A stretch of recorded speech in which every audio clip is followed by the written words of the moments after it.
Actually, last match I thought that Dew gonna come, but not much Dew last match, so we prefer bat first. Yeah, you batted well in the last T20, 166. That's what you scored. What kind of total would you want to put on today? Similar kind of 160, 170 will be good total. Any changes in your team? Two changes. Mahmudullah comes in and Sabir Rahman makes his debut. All right, thank you and good luck. Thank you. Well, you're on the other side of the coin again. Yeah, we also thought that first, unfortunately lost it, but doesn't matter, we'll have to restrict them as minimum we can. It's important that you keep the momentum because I thought that was a really close game. Yeah, it was a tough game, so as a team, we put our heart and soul for this game. Any changes? Yeah, we have made one change, Prasanna out and Angelo Pereira come to play. All right, thank you and good luck. Thanks. All right, the news from the middle is that Bangladesh has once again won the toss and decided to bat first this time. No hesitation indeed for the Bangladesh captain, and that's the look of the Bangladesh team.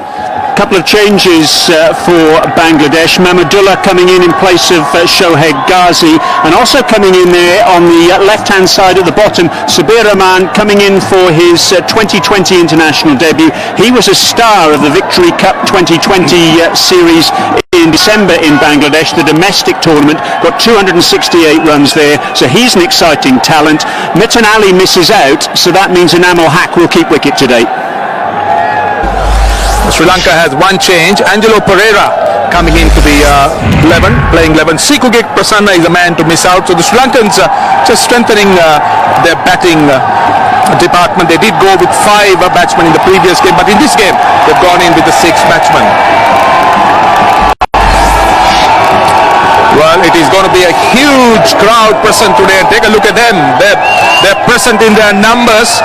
As I said, today is Friday. They're expecting a huge crowd, and in fact a sellout crowd. And nothing surprising, Brad. Big crowd. Nothing surprising. I guess the only surprise is that Bangladesh actually decided to bat first. I'm pleased that they have. I thought they were a little one-dimensional in their thinking on Wednesday, saying, "Oh, we must chase because we're worried about whether we can defend a score or not." Clearly there were no problems with Dew on Wednesday night, and I looked up some stats actually, and in terms of chasing, Bangladesh have done it 19 times in 2020 international cricket, and they've lost 15 of those. So I think it's the Might as well bat first. Yes, they might as well bat first, absolutely. Get some runs on the board, put some pressure on the Sri Lankans, and see how they respond, particularly in this pressure cooker atmosphere. Are you pleased with the Sri Lankan change? They didn't bowl Sikugek Prasanna much, just 1 over in the last game. They brought in the extra batsman. Yeah, it's interesting. Angelo Pereira, of course, coming in. He made his 2020 international debut against Bangladesh at Halakele last year. Didn't bat in that game and bowled 1 over for 17. So he'll be hoping that it's go a little bit better for him this time. So, Brian, you think 180 runs on this pitch will you challenge Sri Lanka, or what do you think? Well, it was interesting, wasn't it? Dinesh Chandimal on Wednesday on the other pitch said he thought 140 was a pass score, and Sri Lanka ended up being 168, and that was just about enough in the end. I think the absolute bottom benchmark would be the same score as Wednesday night. Anything above that would be a bonus. Well, I can tell you that there's a huge crowd, great expectations, not just Bangladeshis, but plenty of Sri Lankan support too. It's time to start, and a better combination to start commentary. The 2 Bangladeshis in the box, Athar Ali Khan and Shamim Chowdhury. Thank you, Roshan. Yes, sir, this is the final one. The Sahara Cup 2014 second T20. Bangladesh takes on Sri Lanka at Zahur Ahmed Chaudhary Stadium, Chittagong. A very good evening to everyone. Already the crowd in big numbers and the stadium buzzing. A lot of noise, a lot of loud cheers.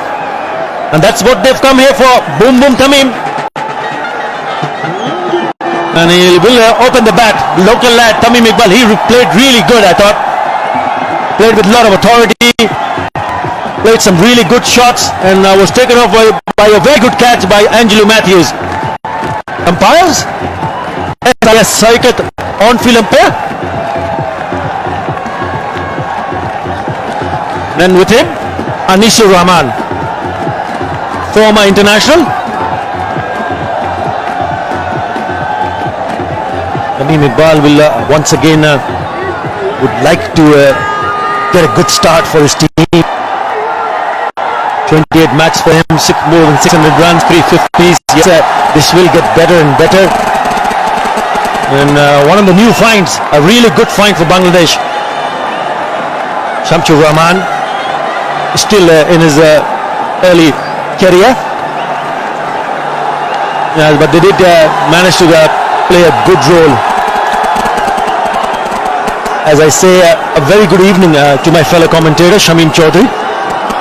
Good evening, Arthur. Good evening to all of you from all parts of the world tuning in to this telecast of the second Sahara T20 International. This is going to be a very, very interesting match. So close, the last one between these two. Bangladesh batting first this time after the captain Mashahur Mortaza won the toss.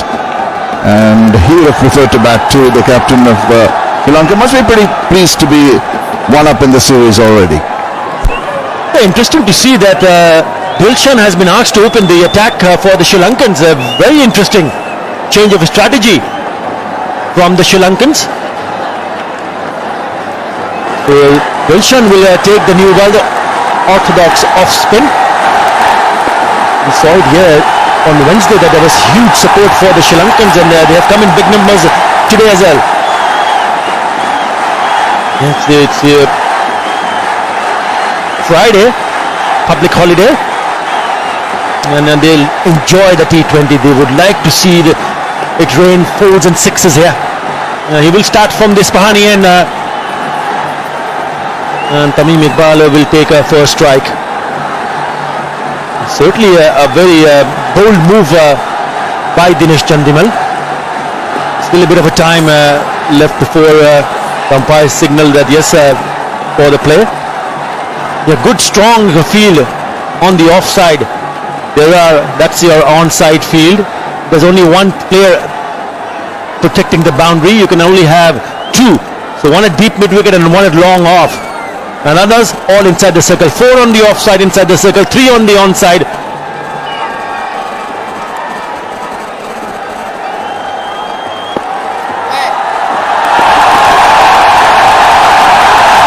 Here we go. The ball coming nicely onto the bat. It's a gentle push for a single. I have a feeling this can turn out to be a bit total. If they bat well, bat aggressively and with a lot of responsibility. I think that will be the key. They added 52 for the first wicket, and I reckon that should, if possible, be repeated again. Well, the two opening very confidently in the very first match we saw a couple of days back. Field now being reset for the right-hander Shamsur.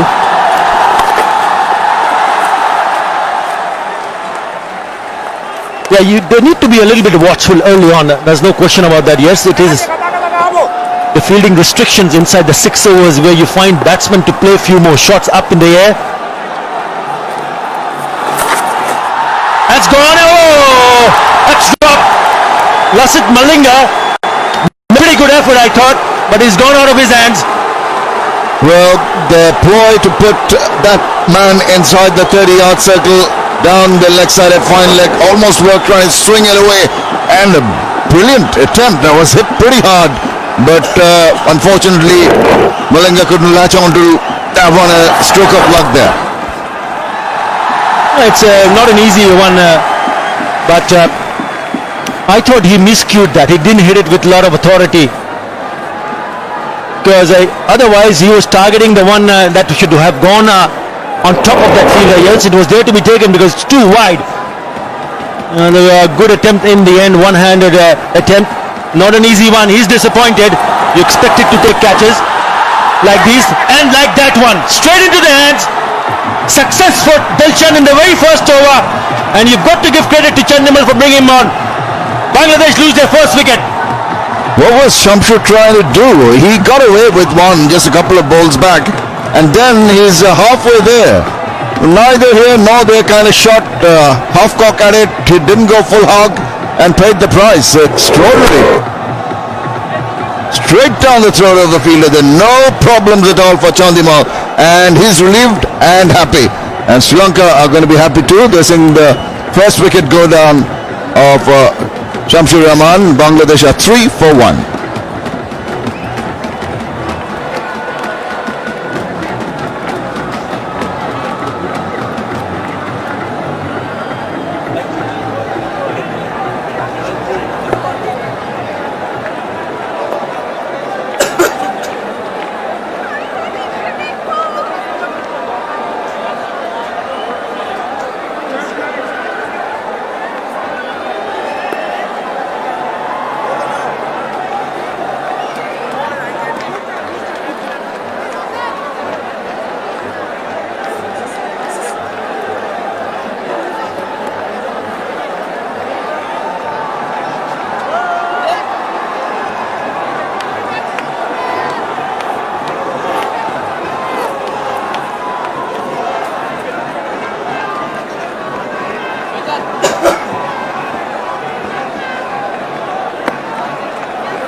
One just to the wicket, which is might be a bit crucial for Bangladesh, losing the first wicket. It's 3 for 1 in the first over.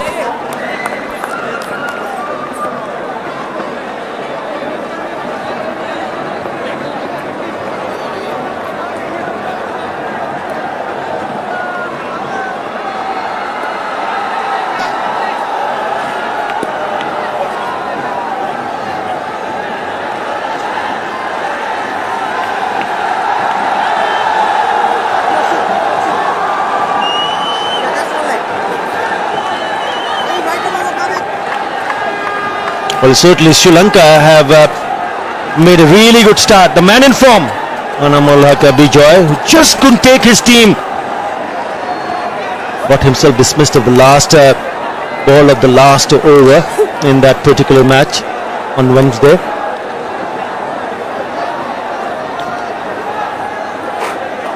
That particular 50 that you see in those stats is that he did pick up that 50 in that match on Wednesday. So it's going to be very important that he gets a good start. I thought he bowled really well. I thought he bowled to a very good line. Bowled with a little bit of variation. Had the slow ball going for himself and also bowled wicket to wicket. Best of 3 for 4. Very dependable bowler, Nuwan Kulasekara, has been working and playing for the Sri Lankans for quite a while and brings in a lot of variations. That's what you expect from him. This kind of a wicket, he'll try and bowl pretty much wicket to wicket and to contain the batsman.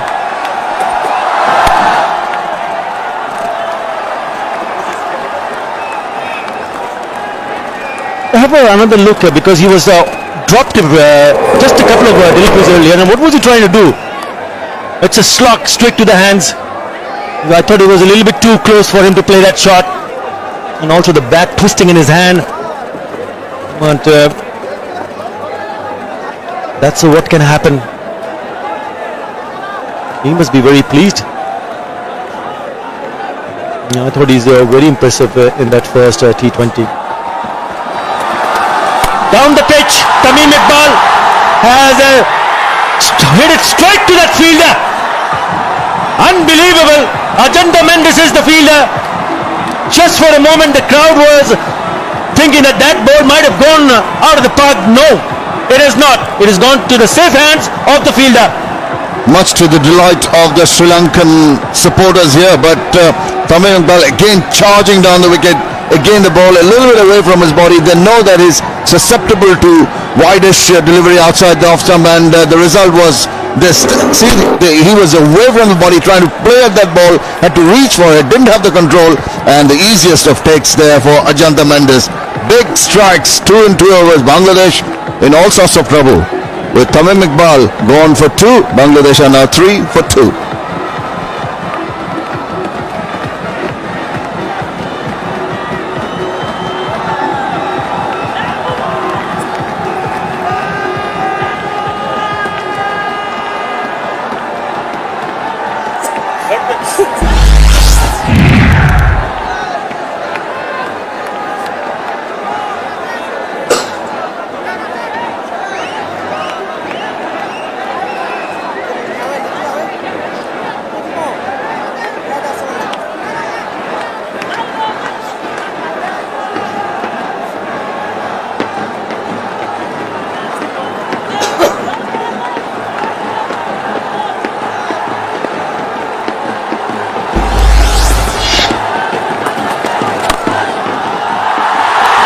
What a terrific shot that is. Shakib Al Hasan at his best. Super shot all along the carpet, and that should please the spectators. It was a delight to watch first ball up, but Shakib is on song and he is very confidently moving into that one. Just made a little bit of a room for himself, playing it slightly inside out. Lovely balance, and it went racing away to that boundary. Super shot. They'll need a few of those runs to regain their confidence after those early fall of 2 wickets. Now, do I see a shimmy down the pitch? He's played 2 deliveries. Because I have a feeling that he went down the pitch. He's trying to go down the pitch. I'm not too sure whether that is the right way to go about it at the moment because they've already lost 2 wickets. Both the openers back in the pavilion. Yes, he played a gorgeous looking cover drive.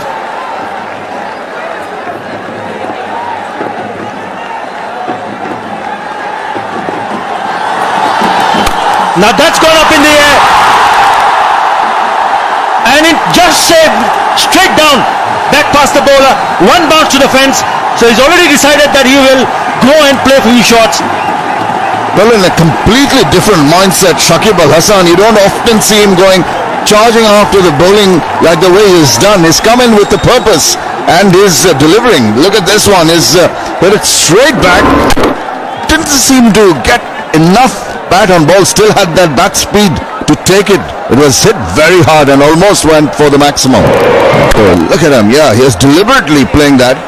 Well in control.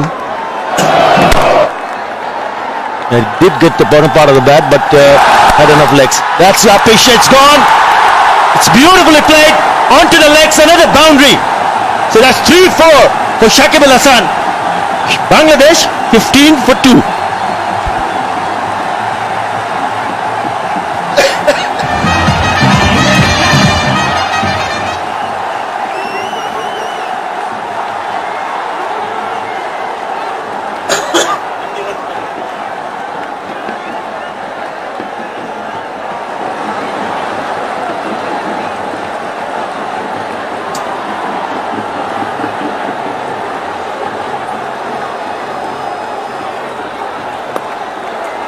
Yeah, what I'm worried about is that Bangladesh batsmen just play a little bit too many shots. You've got to play with a little bit of circumspect.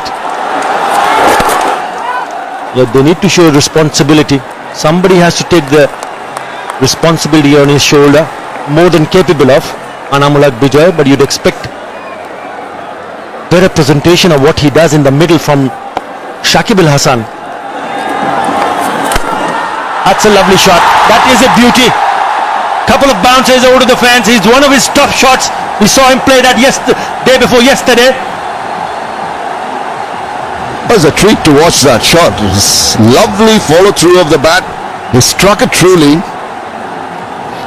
Looking at the ball, waiting, and look at that, holds his position for the photographers.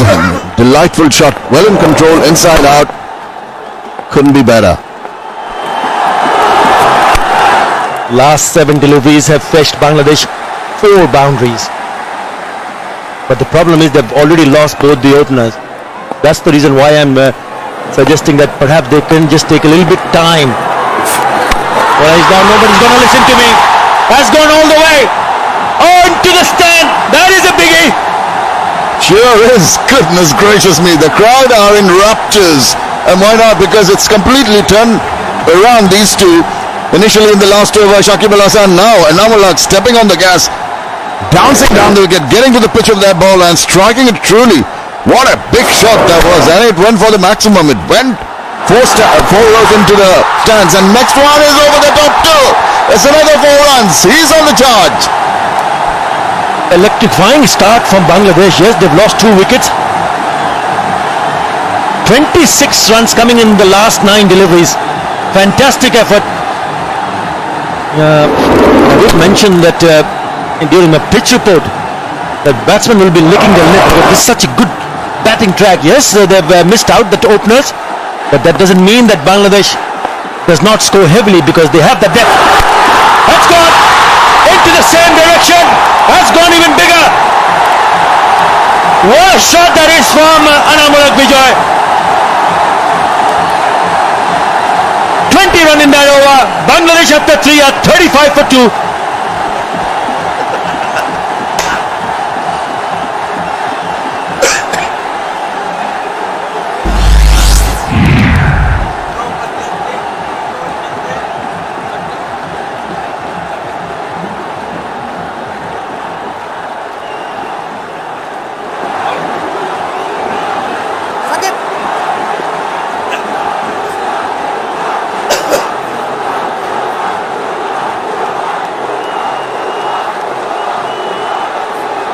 $35 for 2. Bangladesh suddenly in the last over, and after Shakib came in a flurry of runs. It's been raining 6s here at Chittagong. been a delight to watch. They've turned it around, and this is the last over when he got those runs. This was the big six into the stands, but then you'll have a bigger one, and a four interspersed between the sixes.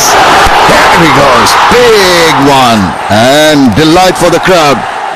Bangladesh slightly back in the game, but I agree with Athar. I think they're taking a little bit of a chance here. Yeah, they need to understand, they need to mix caution with aggression. There's nothing wrong when you play those kind of shots and you pick up boundaries. Not a problem at all. But the worry is that if they try to play a little bit too many shots, then they're in danger of losing another wicket. Well, that's gone up in the air. There's one fielder trying to get underneath that. What a catch! It's all happening. Kulasekara has taken a blinder. Senanayake has picked up a wicket. That was in the cards. We're talking about it, that they're going at every shot. They're actually trying to hit it over the top. But what a scintillating catch that was. You can see that again. We've seen a lot of good catches in these matches, and he knew straight away that might be a spot bowler. Look at that, coming over his head, kept his eyes on the ball, and a wonderful tumbling take by Kulasekara, much to the delight of Senanayake, and a big wicket.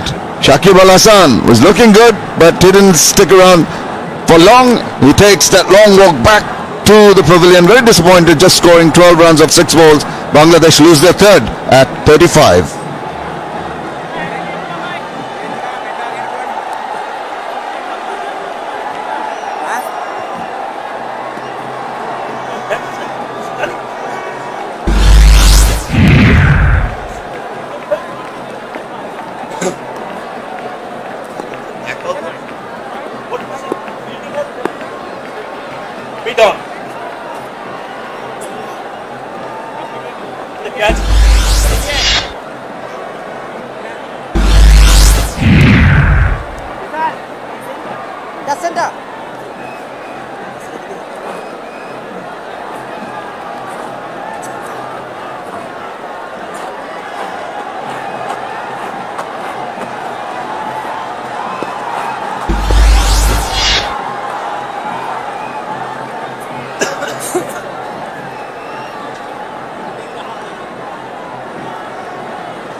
Nasir Hussain coming at number 5. Bangladesh in a spot of border. Oh! Straight away a single for Anamul. He looks to be in really good touch, but he needs to find another player who can build on a partnership. It's about partnership. I still reckon it's too many wickets, but what a stunning catch that was. Unbelievable. Nasir Hussain, 17 matches, 272 runs. You've got 250s in his career so far. He's a fine player, really good player. It's important that he gets a good start. Yes, he's the man. What a stunning catch he took at mid-on, ran backwards and then took it perhaps 2-3 yards away from the boundary ropes. Unbelievable. We've already seen some stunning catches, even in the one on Wednesday when we saw Nasir Hussain taking a blinder. Have a look at this one. I think it's one of the finest you see in any form of the game. Had to go back and run back. Not an easy one. And have a look at this. Fantastic. This do set very high standards in the field. Well, sanity has returned somewhat in the middle, because the last couple of overs were unbelievable, both from initially Shakib Al Hasan and then Anamul really giving the bowlers the charge. End of the over, a good one. Bangladesh 38 for 3.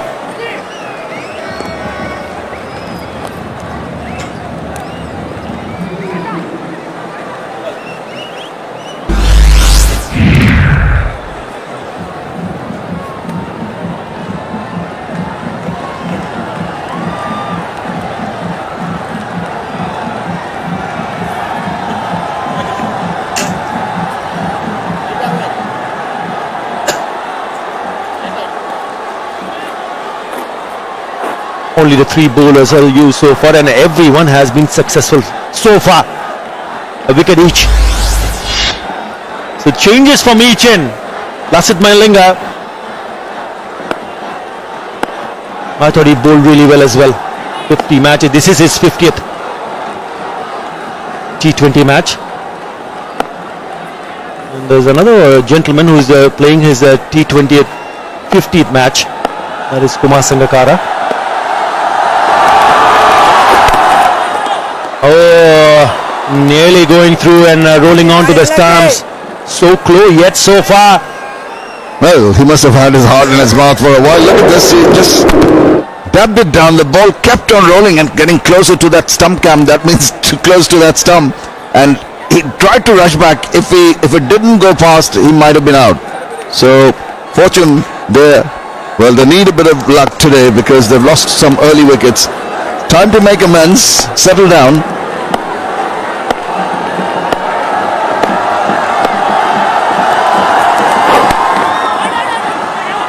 That's nicely bowled as well. Slower delivery onto the pads. It's straight to the fielder.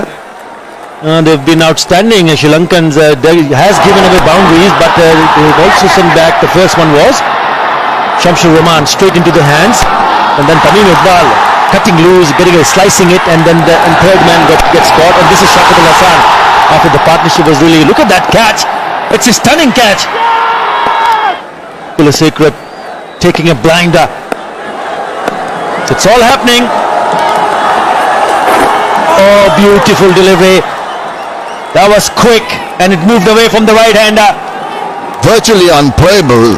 Little round armish Slinger Malinga, which is it slightly short. Batsman not quite sure whether to have a poke at it or not. Standing his ground, and that's the danger area when he gets stuck on the crease. Almost induced him into an edge there. It's been three very good deliveries first up from Lasith Malinga. Yeah, 3 dots. That's where they create the pressure. Yeah, this is the Bangladesh 11. They've made 2 changes. Mahmudullah and Sabbir Rahman are the one to follow. And they are very good, especially Sabbi, the T20 specialist who went on to score the highest number of runs in the T20 tournament. Domestic one. Did that get some part of the bat? Yes, probably did, because there was a deviation. Otherwise, it would have been a wide. So he's mixing it up. A lot of varieties from Lasith Malinga. He's very good at that, but I think the batsman will feel that he missed out. Didn't go full hog at that one. Little tentative little attempt at a glance, not quite taking it away from the keeper. So neither here nor there. Could have left it alone and got himself a wide. Missed out on a few runs with the bat too. 4 dots already in this over. Make it 5. Now that's a really rash short stroke. Yes, the pressure can build up, but you need to also consume it. You can't just throw that each and every delivery. Indeed, quite unnecessary that stroke. Standing his ground and flaying the bat. Just he's moving away. His body is balanced to the other side. The ball is shaping away from him, and just throwing the kitchen sink at it without really targeting the ball or without going to the line of the ball. This is not on. They've got to. It's playing on their minds. You can see that. Those fall of wickets. Now what will he do, the batsman, because they has not scored a single run in this over. Apesh safely towards the square leg area. He'll pick up a single and will keep strike. Bangladesh after 5 are 39 for 3.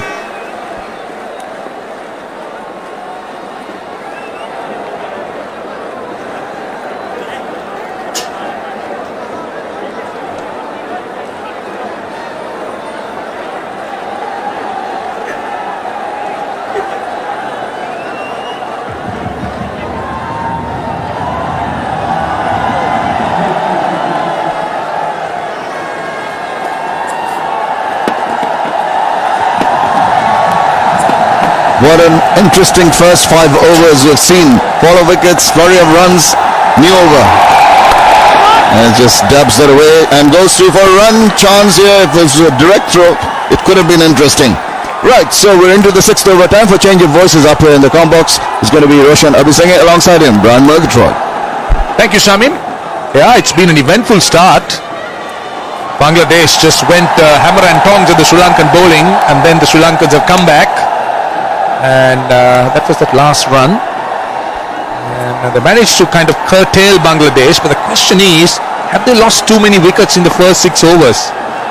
We'll only find out when the innings continues to expand. Another quick single. Well, it's a rebuilding stage here for Bangladesh. Good evening, Brad.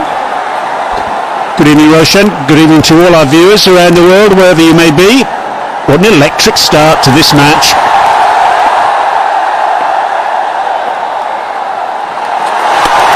Down the wicket. It's in the air. Oh, another fantastic catch. Oh, unbelievable. Kusal Perera. You run out of superlatives for the catches we've seen in this 2020 series. Unbelievable. It's about catches. It's definitely about catches. We have seen some outstanding catches. Look at them. They're stunned. But they are happy. There's a huge Sri Lankan contingent here. This was the man who very nearly took Bangladesh to victory in the last game, looking to go over the top. And now this is Kusal Perera. Don't forget, he's a wicket keeper. He is a wicket keeper, but he's also shown that he's an equally good outfielder. Well, the fourth wicket's gone for Bangladesh. Inamul Haq gone for 24. It's 41 for 4.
Batsman crossed while that ball was in the air, and Kusal Perera was taking the catch, and there he is fielding the ball there in a little bit more of a pedestrian style than we saw here. Take a look at this catch.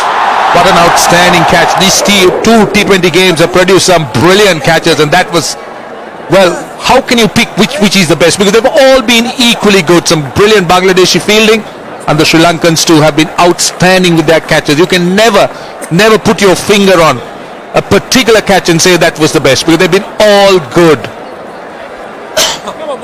Sabir Rahman then on 2020 international debut. This Kulasekara, who took that blinder a little earlier. This man for Prime Bank batting at the moment. Played very well in the Victory Day 2020 domestic series in December. 268 runs, strike rate in excess of 130, but batting at 6 here.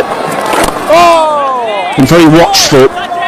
So Senanayaka's first over, or his second over, cost 3 and a wicket. Bangladesh 42 for 4.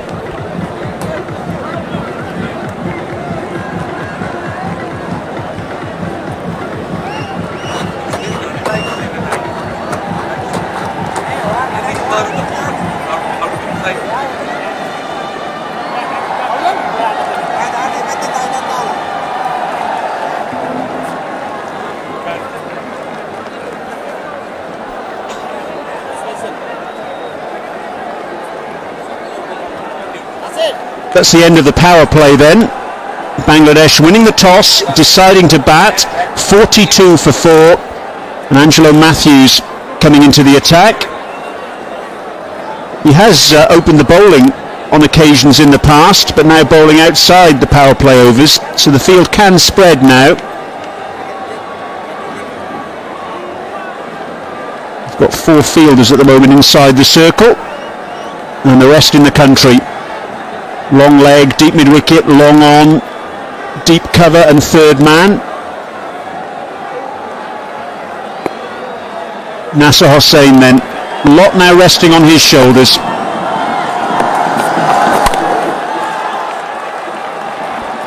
Bangladesh should be disappointed with this performance. Great catch to, great toss to win, I should say.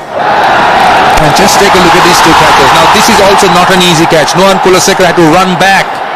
Goodness gracious me, he was running back. Take a look at this. He had to run back as well.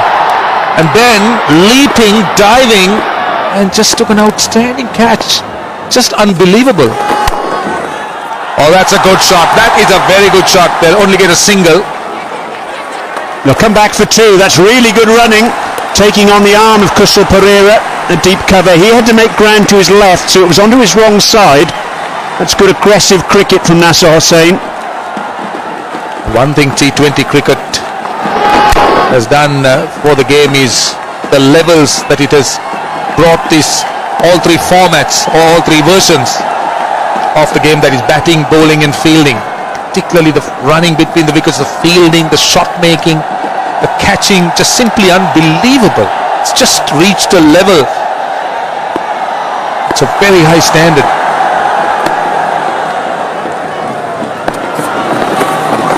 Well, it's kept a little low. Cutter there, I rather fancy, from Matthews, just running his fingers down the side of the ball. Indeed, yes. Didn't bounce. Looked to take a lot of pace off the ball. Once again, I must tell you that Bangladesh were very excited when they won the toss. It was a good pitch. Atar Ali Khan was spot on when he said it was a good pitch. Win the toss, bat first. Hamidov comes into the circle. And they got off to just a fantastic start.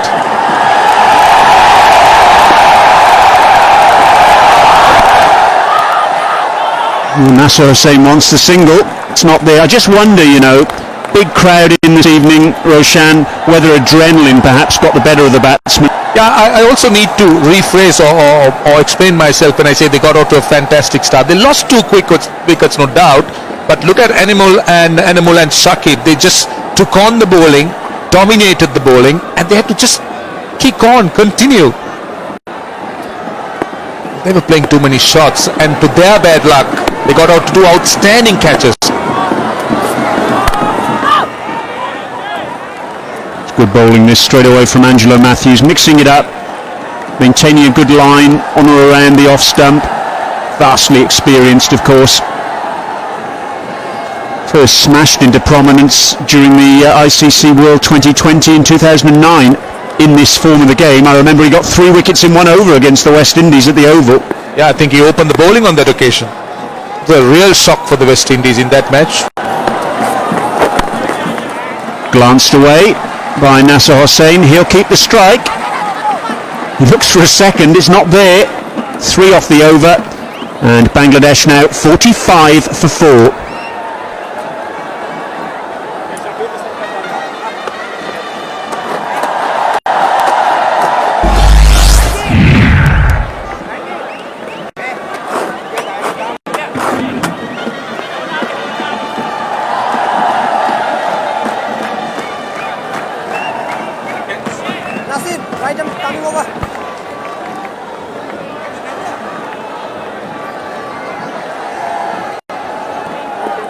Bangladesh seem to have a pretty strong batting lineup. Sani also batting at number 10, quite a capable batsman. So they'll be quite confident to try and get up with something big in the end. They got 13 overs left. But the point is, Brian, they've lost 4 wickets. They've used up 7 overs. So they're walking a thin line here. Jantha Mendis coming on, the leading wicket taker for Sri Lanka in 2020 internationals, 61. A handful of wickets ahead of Lasith Malinga. He's got a slip position. That's good to see. And straight away, Nasser Hussain. Beautiful movement down pitch. And a missed field. That's a rarity today. Is that Senanayake down there at long off? Yes, indeed it is. He's called Jonty. His nickname is Jonty because he used to be a brilliant fielder, I can tell you. Especially when he was playing for Anand College, and he's still a fine fielder, and that is a rarity. Very unlike him. The outfield's very dry. That kicked up a little bit, I rather fancy. He's not going to get that in a month, Sundays. Jantha Mendis. Nasser Hussain was a mile down the pitch there. But good bowling by Mendis. He's not letting the Bangladesh batsman space. Nasser Hussain was looking to go over the top. Second one, he couldn't reach. Out. Caught an extra cover. And another wicket tumbles. Chandimal takes the catch. Mendis strikes in his first over. And Bangladesh in absolute tatters now. 47 for 5. Well, very different to their batting display in the last game. They were so good chasing, but one thought chasing was their problem. But batting first here, I mean, just basically gifting their wickets. That's another soft dismissal. Straight to the man, Dinesh Chandimal at extra cover. And he won't drop catches like that. So Bangladesh lose their 5th wicket. Half of the side now dismissed in the 8th over. The 47 for 5. Nasir Hussain out for 8.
One decent sized partnership, Shakib and Anamol.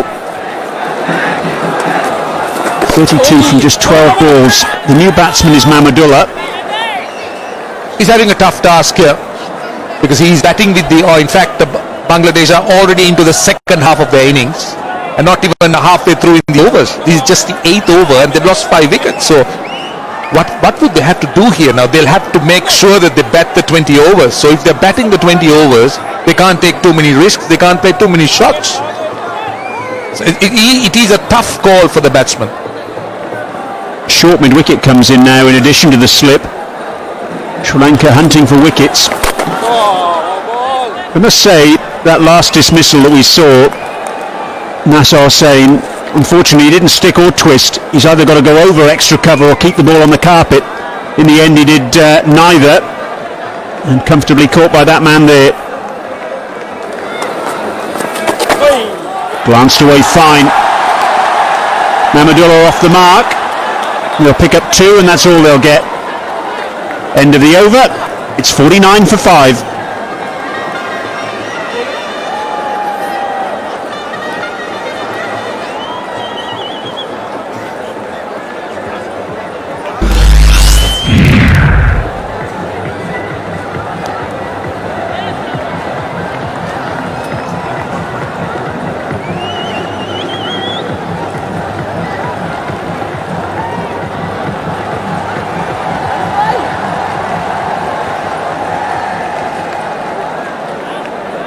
No shortage of excitement so far, but no shortage of wickets either, and that's the problem for Bangladesh after they won the toss and decided to bat. Roshan, what should the approach be now? Interesting, Brian. That's a good question. I think Bangladesh will have to make sure at least they bat safely up to the 15th over. Maybe a runner ball or a little bit more than a runner ball. Get to about 100. Around 100, 110 if they can by the 15th over. That's the 50. A runner ball would mean that they'll get another 45 runs, 40 to 45 runs in the next 7 overs. Get to just above 90. Now these are the wickets. First one, Shamsur Rahman to Tilakara Dilshan. And then this was Tamim. I thought it was a well-set fielder at third man. He just went for it. Look at this catch. This is Nuwan Kulasekara running back. Brilliant. Absolutely brilliant. That was Shakib. And Kusal Pereira. That's another one. Just unbelievable. Enamul Haq. Mahmudullah will get a boundary. Bangladesh will need a few of those, but they've got to make sure that they also don't lose wickets.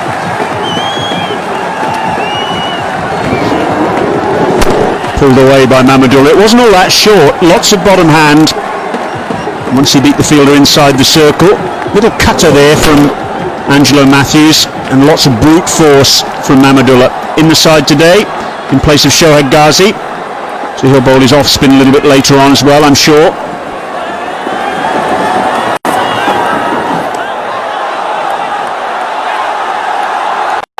We can take a look at the fifth wicket. This is pretty soft, I should say. As you said, Brian, it was neither here nor there. He should have gone over the top. I thought it was a bit too full for him to play that shot. He got underneath it, and therefore hit it straight to the man at extra cover. Or in the alternative, he should have been looking to hit it along the ground in that gap.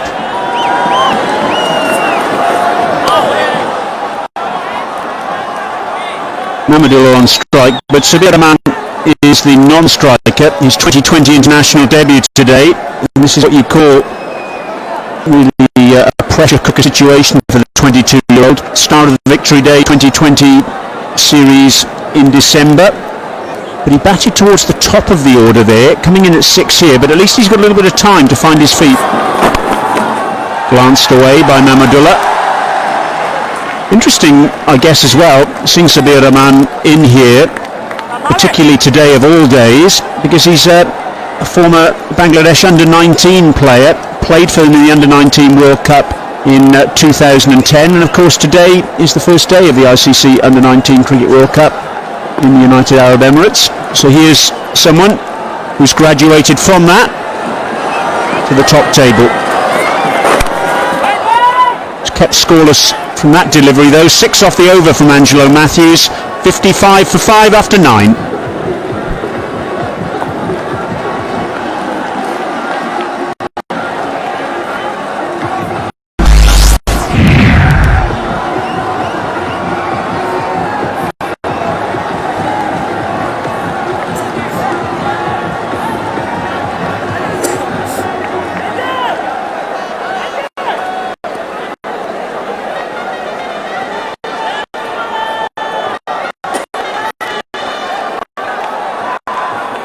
Apart from the two opening bowlers, I think the rest of the bowling, they're the ones that have put it back for Sri Lanka. Look at the economy rate. Under 5 runs in the case of Matthews and Mendes. Extremely economical. Well, that's a luxury in T20 cricket. You're bowling with that kind of economy. Roshan, I think that was something you picked on Wednesday night as being a difference between the sides. The number of dot balls, particularly the spinners Senanayake and Mendes bowled.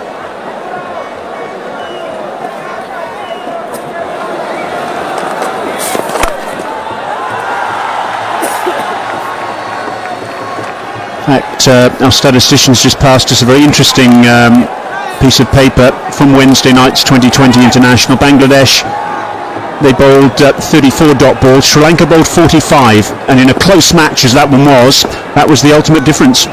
That made a huge difference, and these little things definitely in planning they tend to look at all these details. Well bowled, very well bowled. He is definitely creating some confusion out there. You see the mindset of the batsman, not willing to take a chance, just watched it, he wasn't sure of it. It was there for the drive, but he was preferring to watch it. Sabir plays the sweep and will pick up a single. He's taking his time to find his feet here in his first international match. But I think it's a sensible approach, purely and simply because there are 5 wickets down and we're not even halfway through the overs as yet. They simply can't afford to lose another wicket now. That's the key, Brian. That is the key. Bangladesh will have to tell themselves that they will bat the 20 overs. And preferably this pair, if they can get through at least up to about the 15th over, where they'll be in a good position to launch. So the last 5 overs will be the clincher as far as Bangladesh is concerned in terms of a good score. To do that, they need to have a good base.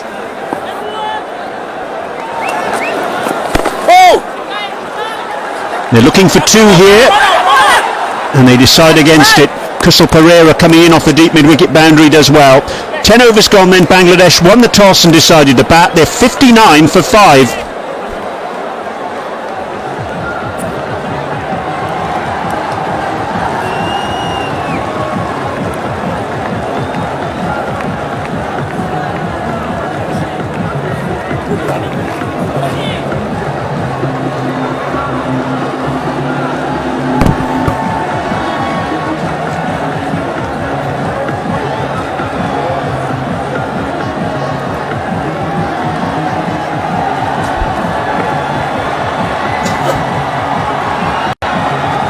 So that's the breakdown of the Bangladesh innings so far.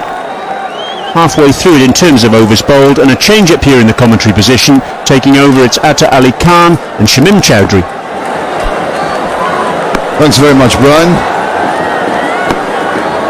Nuwan Kulasekara now from the Spahani end. A few steps down, but he exposed his intentions too early. Bowler saw him coming and dropped the ball short. Very, very intelligent bowling there by Kulasekara. Well, at the moment, Sri Lanka on the top. As he's had a very good series, Shabir Rahman, Dinesh Chandimal, the captain, must be very happy indeed. Because I still think this is a very good batting pitch. The problem, huge problem for Bangladesh, that they've lost already half of the side back in the pavilion. Well, he's going to mix it up. Nuwan Kulasekara using all his wiles and experience and testing the youngster Mahmudullah and Shabir Rahman, trying to regain some momentum after the fall of those wickets. It's very tardy from the Bangladeshis, and you can see here making that effort despite the wicket being conducive for batting, really bending his back and trying to get that ball high over the head of the batsman. Oh, nicely behind that. Oh, it's a bit of a chance of a run out. He called for a run. He's coming back. Oh, goodness gracious me. No communication at all. He kept on running. Mahmudullah did no response from the youngster, and he can only shake his head. That's another sad part of the Bangladesh story that is happening today. The Sri Lankans are happy. Huge misunderstanding in the middle. Have another look. Where was he going? Yeah, there was a call. Initially there was a call. That's why he backed him up. And look at that, ending up in the same place at the striker end. There was an initial movement. Run out for 9. Bangladesh 59 for 6.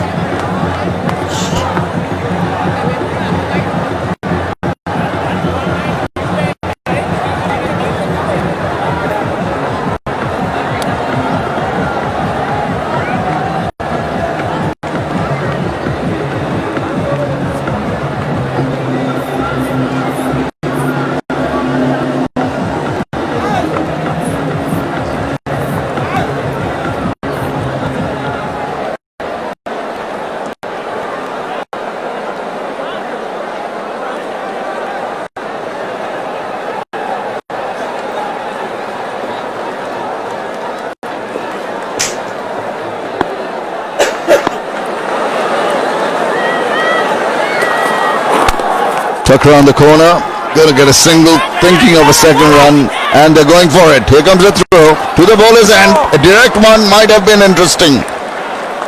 Struggling the batsman at that point. Surely it would have been another run out. It was a terrific effort in the field, but the non-striker was pretty far away. That's a good pickup and a good throw. Look at that. He's nowhere near. Probably the bowler thought that the ball would have gone on to hit the stump. That's the reason why he didn't collect it. Bangladesh innings going nowhere. Well, Shabir almost getting his partner out again. This is not on. Bangladesh in all sorts of trouble. They've got to just settle down. They've got to make an effort to play out the 20 overs. Simple as that from now on.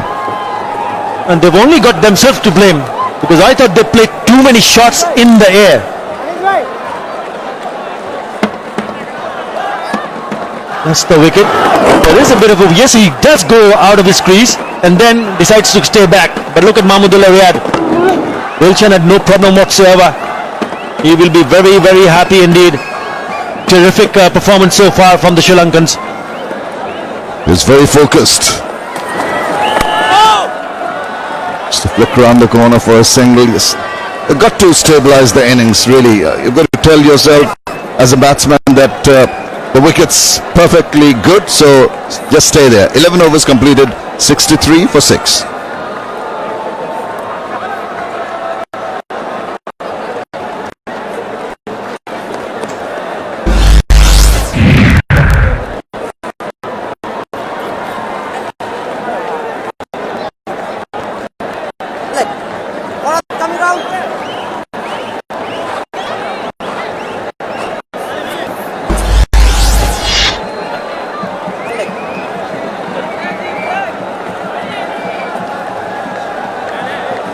Bangladesh trying to rebuild the innings.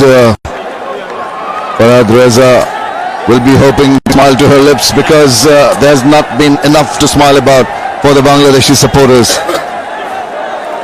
It's been a regular procession of batters coming in and going back to the pavilion.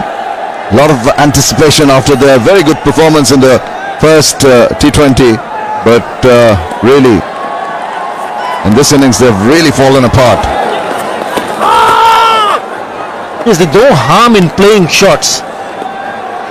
Obviously, it's the first 6 overs when the fielding restrictions are on. As a batsman, you'll feel that you would need to get in a good start, a quick start. But the problem is they played just too many shots in the air. That's what the problem was, I reckon.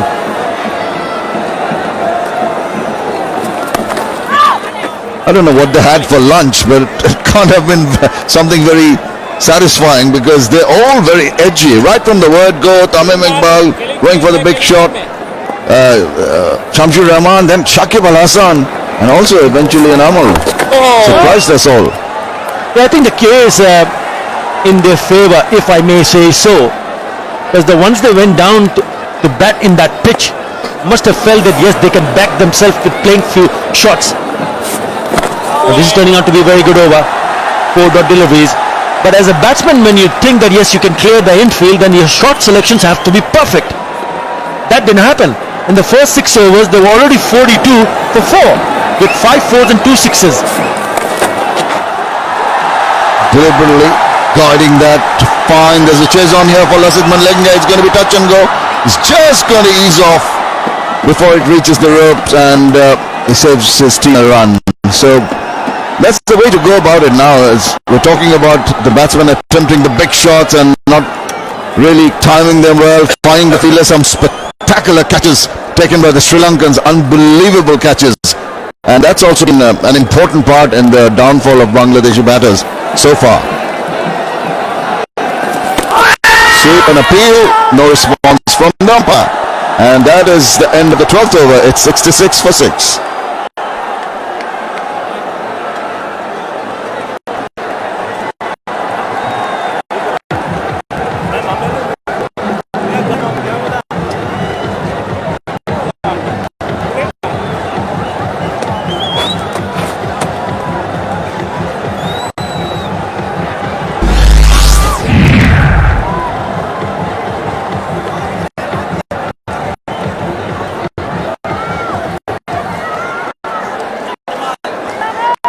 It's a very sorry looking scorecard there. Only Anamul getting into the 20s, and all the batsmen making a start, trying to hit the all round the ground and paying the penalty, and that is the result. 6 wickets down. The Moon making a showing, because this is Valentine's Day. What a lovely sight that is. Lowest total of Bangladesh at home, T20s, is 85. Against Pakistan at Mirpur in 2011. Down the leg side, going to be signalled wide. It has. Well, I reckon they will do much better than that, because as I said earlier, this is a very good batting pitch. Somehow they need to understand that they have to bat till the very last over. Thick inside edge, could have easily gone on to the stumps. He'll pick up. Oh, I thought maybe he'll pick up the boundary. Good footwork. They have been electrifying in the field, the Sri Lankans. Yeah, absolutely. He's backed their bowlers very well with some super catches. That was Pereira once again, and is lucky in that instance, trying to drive away from his body, getting the thick inside part of the bat. And it was a teaser for Pereira. Look at that, could have gone anywhere. He consider himself to be fortunate. There's a little bit of footwork. Can be dangerous if he stepped on the ball, but he didn't. That's the saving grace. You're always anticipating what kind of ball Ajanta Mendes is going to deliver. Goes through his overs very quickly, comes quickly back to the top of his run. Yeah, in his third over, he's already given only, could I say, 12 runs. Very economical, Ajanta Mendes. Initial thought for the batsman was trying to maybe pull the ball at the last moment, seeing that it was just leaving him, just adjusting and just playing a defensive shot. But this has been excellent bowling by Ajanta Mendes.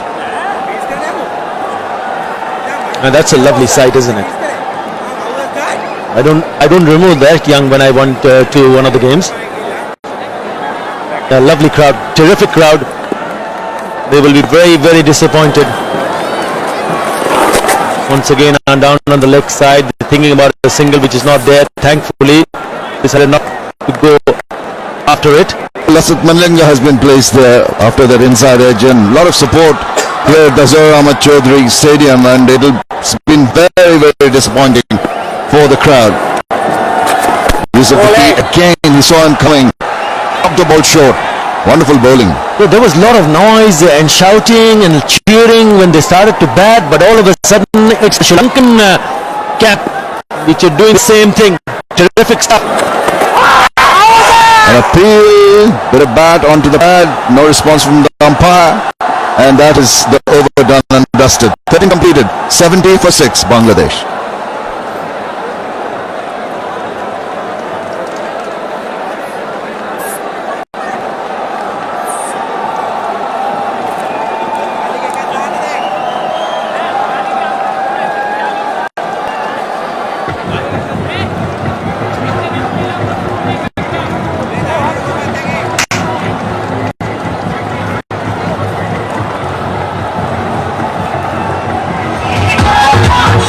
A true Sangakkara fan there. Sri Lankan support huge, and look at the Sanchez got there. Well, he's got a lot of following around the world, and she'll be lucky if he becomes her Valentine. But it's that kind of a day. But sad faces among the Bangladeshi supporters, because Bangladesh had not delivered the goods today. Going full hog at virtual, paying the price, playing too many shots, mostly in the air. An appeal there, no response. We'll see if there's a signal from the umpire. Did it get a part of the bat on that? No, it's a leg by, close call. Yeah, the ball moved away after pitching. Maybe perhaps a dusra or a floater which just moves in the air. Have a look at this one. This is a beauty. Yeah, it goes the other way, strikes him on the back foot, but impact outside the off stump. That's a very good decision. Yes, absolutely. I think umpire Sharafuddin Ibn Shaiqat did well. His eagle eyes detecting that the ball was making the impact just outside the line of that off stump. Sachitra Senanayake down the wicket again. Too early and too easy for the bowler to detect that you're coming down the wicket and just shortening the length. It is his last over and he's just given away 9 runs. That is outstanding, brilliant from Senanayake. Another good delivery. Yeah, it's not very easy trying to be parsimonious in this format of the game. But I think it's done an excellent job, has Senanayake so far. He's getting the ball to grip and turn, and that's exactly what I mentioned on my pitch report. There's definitely something in for the spinners, but still a good pitch to bat on. Have a look at the 2 wickets of Senanayake. Shakib Al Hasan scooping one up into the deep, and what a spectacular catch that was, running backwards, and then another hoik, but this time not getting the meat of the bat. Another brilliant catch. We've seen a lot of those in these last 2 2020s from both sides. Single there, and 14 overs are completed. 74 for 6, Bangladesh.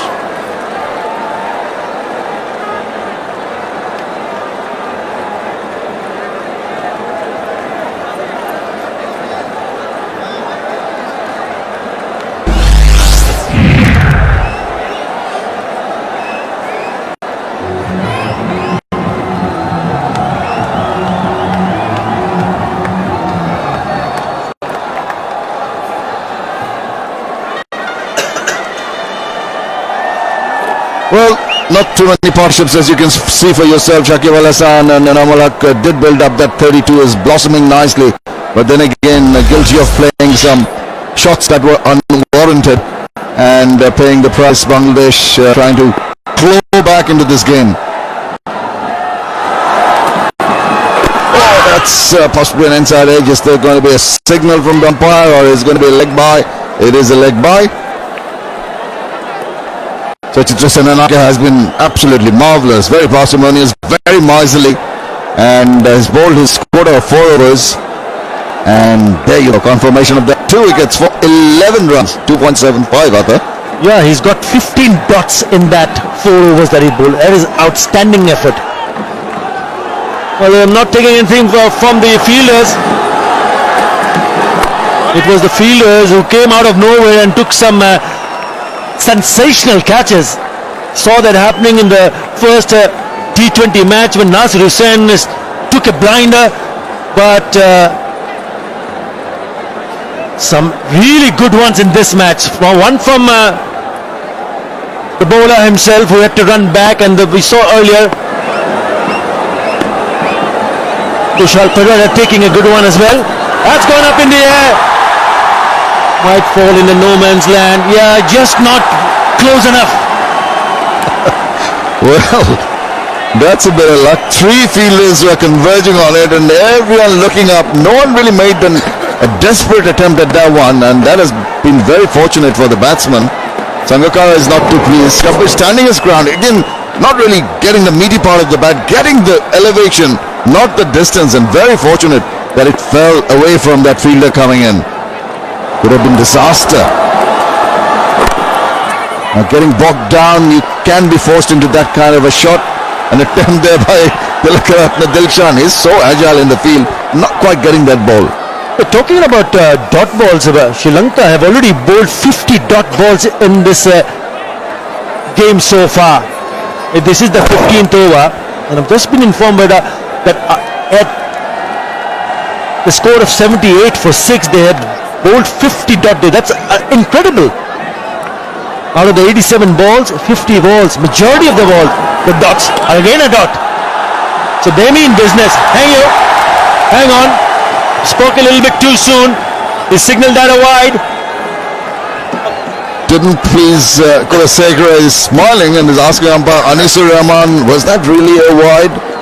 And it was shown above the shoulder as we saw signaled, and I'd imagine that he's got a signal from the leg umpire also. Try and have a look at it square on if we get an opportunity and gauge the height. But Kulasekara is bowling very nicely, really mixing it up.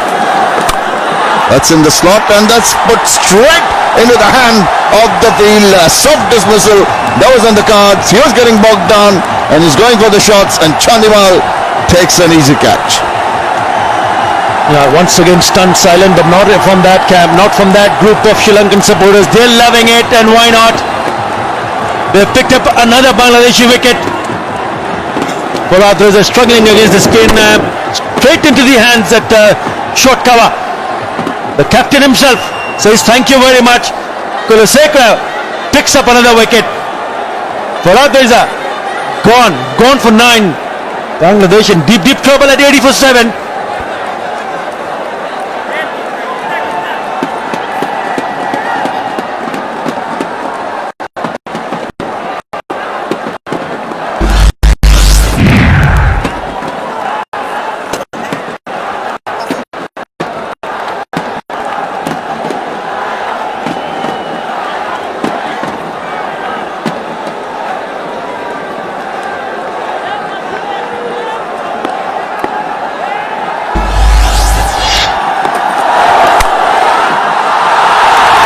Locked away the first ball he faced for 4 runs. The captain has made his presence felt. That is the end of the 15th over. It's 84 for 7.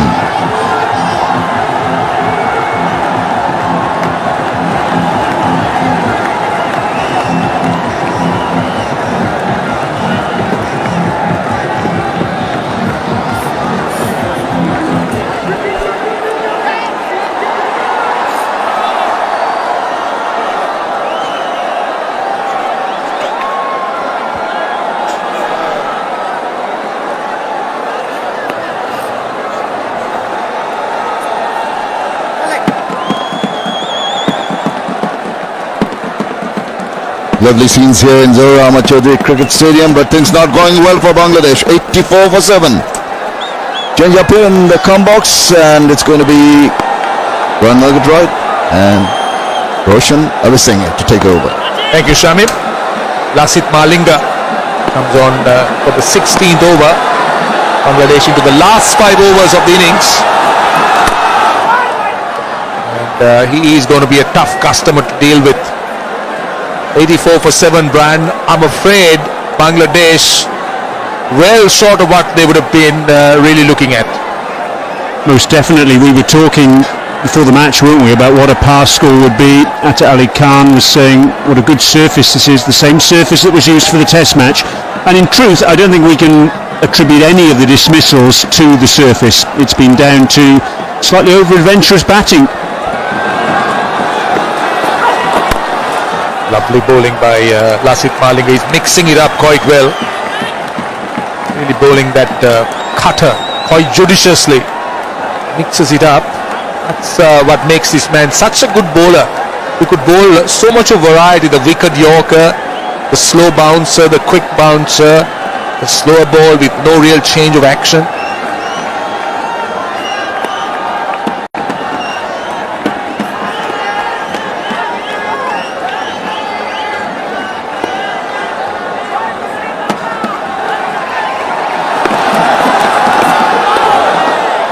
Mashrafi Mortaza giving himself a little bit of room there. He's a clean striker of the ball, but it didn't look as though he fancied that one an awful lot from Lasith Malinga. Staying leg side.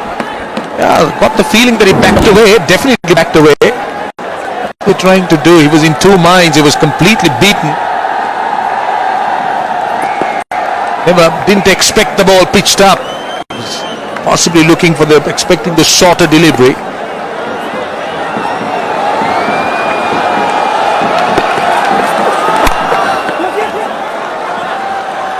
Single, Chandimal with the throw. Mendes backs up. Well, if you want some crumbs of comfort, if you're a Bangladesh supporter, here they are for you. Bangladesh have gone past their lowest score in 2020 internationals. That was 78, made against New Zealand in Hamilton in February 2010. They've also gone past their lowest score in 2020 internationals against Sri Lanka. That was made in the inaugural Aussie Soil 2020-2007 in Johannesburg. They made 83 on that occasion. Clever mix, very good mix of bowling by Malinga. He's not giving the batsman any pace at all. And the batsmen seem to be completely baffled by the fact that he bowls those slower deliveries with no real change in his action. Well, they're showing why they're the number one side in World 2020 rankings. And also why this man is considered as one of the best in the world. He could mix it up. He could bowl the wicket Yorker almost with no change at all. That's an inside edge. That will run away to the boundary. They need a few shots like that and some luck running their way. 91 for 7.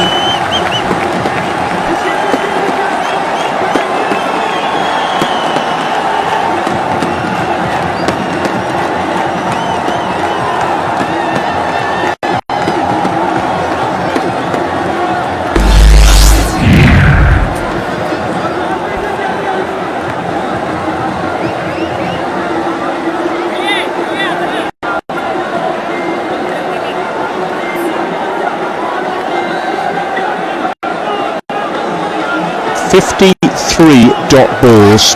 That is absolutely an incredible statistic. It just tells how Sri Lanka have been dominant after that early blitz from Namal Haq and Shakib Al Hassan. And it's going to be Ajantha Mendes. So at either end, two bowlers who've taken 50 wickets in 2020 internationals. And that gives you an indication of the quality that Sri Lanka have. Yes, you're right, Brian. I think two of the finest T20 bowlers in action. Lasith Malinga and Ajantha Mendes. Ajantha Mendes has a brilliant record.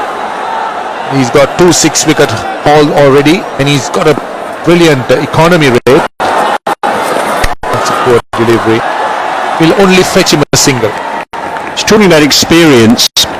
Just the number of caps that the respective sides had from that first 2020 international on Wednesday.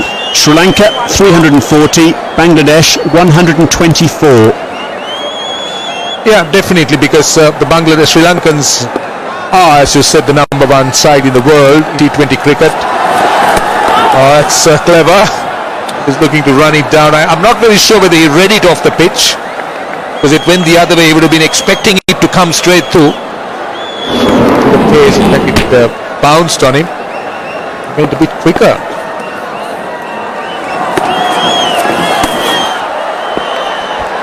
From the sublime to the ridiculous there from Mashrafe Mortazar, trying to be cute with a little reverse paddle and then thinking enough of that, time to go over deep mid wicket. On both occasions the result was that he missed. This time he connects it. Might get a boundary, he does. Not off the middle of the bat, but still had enough power to get through the boundary. The last three balls have summed up Bangladesh's innings really. It's in block or bash from them. Mashrafe deciding it's time for bash at this end of the innings. And it was agricultural, lots of bottom hand, but he found the gap and he got 4 runs. That's the most important aspect of that. Well, he has no option here. I think he has to go after the bowling. He needs to have something on the board. But they have now. Will hardly challenge Sri Lanka. This is on outside edge. This will race away to the boundary too. It will bring up the 100. It's 100 for 7.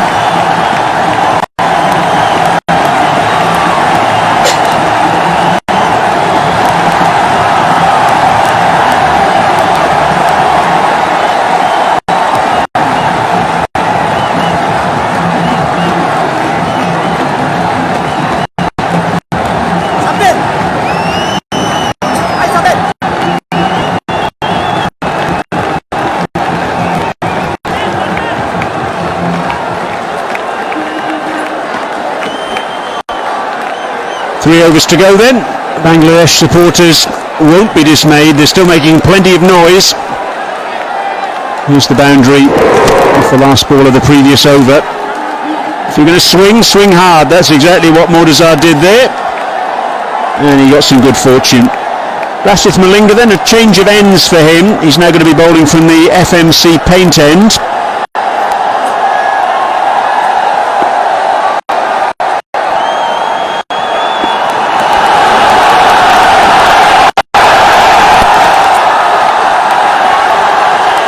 He did bowl the last over from that end. I remember though he started off from our commentary position end.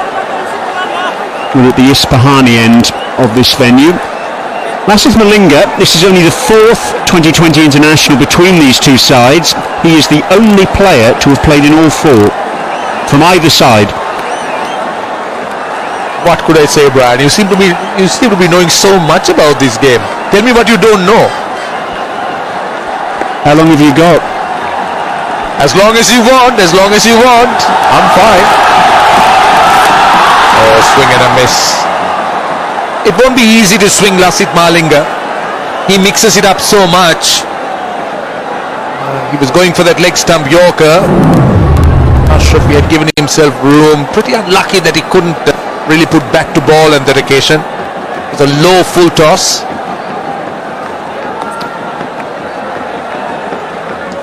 Those are the selectors, former captain, in fact 2 former captains. Must be pretty disappointed by the fact that the Bangladeshis have performed poorly in the game after missing so much.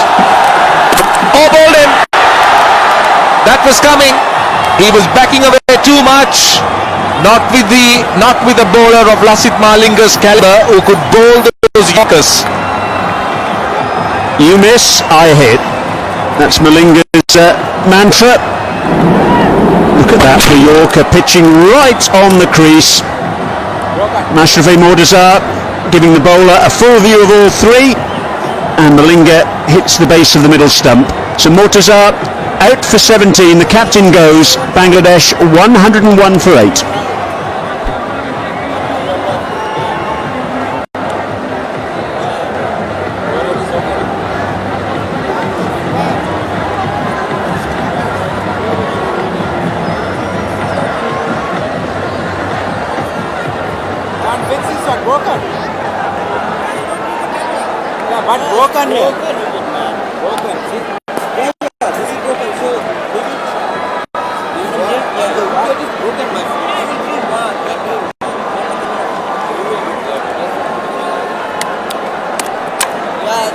Yeah, just bring one. Okay.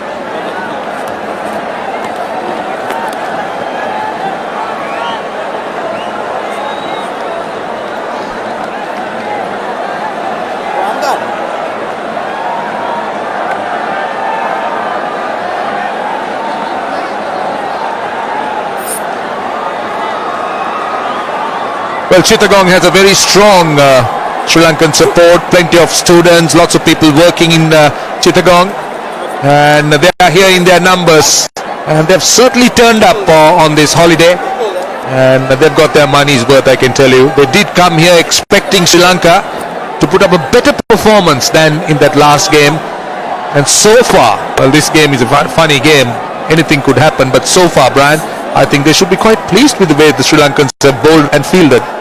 Yes, they're not the only ones who are pleased. The stump manufacturers in Chittagong are going to be quite pleased as well, because they've just received another order. Middle stump smashed there by Malinga. He's looking on.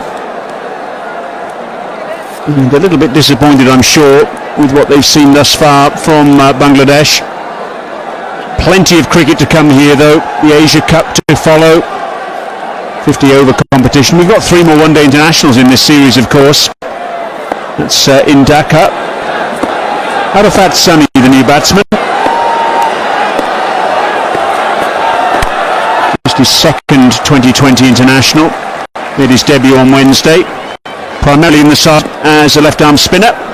Take a look at this. Backed away so much. Was completely done by that Yorker. And he was castled, hit the middle stump, bullseye in fact.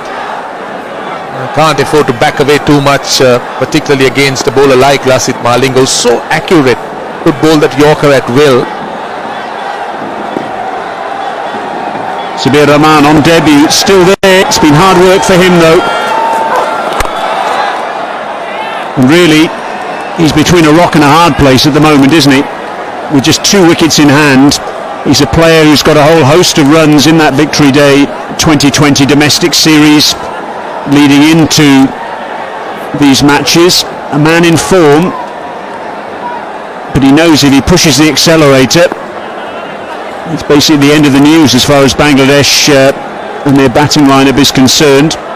Just Rubal Hussain to come.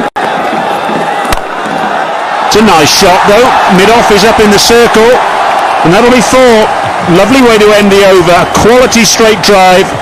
Bangladesh with 2 overs to go. 106 for 8.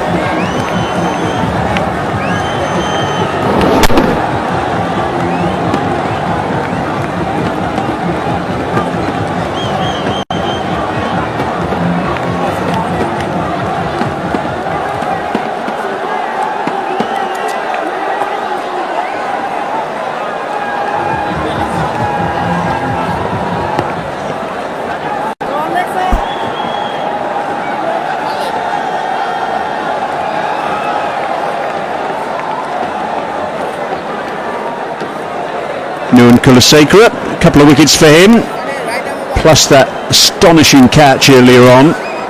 Not bad for a man who tore his hamstring at the end of December. He's clearly recovered from that now. He's proving to be a very useful customer, though. They run through. Sangakkara is asking. In fact, he's questioning whether he was obstructing. He's given a bye. The umpire doesn't agree. He thinks he was obstructing. Well, the playing conditions have changed, and if a player is running in line with the stumps, and that's what Sangakkara thinks, then the player should be given out obstructing the field. Quite clearly, he ran down the line of the stumps. Let's see. Running a straight line, straight down the middle of the pitch, in line with the stumps, and I think Kumar Sangakkara has a point there. Very strong point, I think. Very strong point. He did veer away at the last minute, did move away from the stumps, but maybe at the point the ball struck him, he could have been close to that line, but he definitely had a point, Kumar Sangakkara. He was asking as to why that was not obstructing.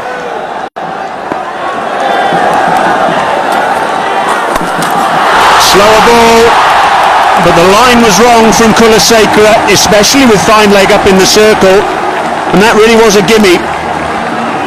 But Bangladesh will look to Sabir to try and play a few shots like that. He's gone up to 22 now of 31 balls. He's taken his time. He's not allowed to play shots like that by good bowling from the Sri Lankans, but that was a poor delivery from Kulasekara. Attempted slow delivery. Got it completely wrong. Line and length, in fact, both wrong. Short and down the leg side.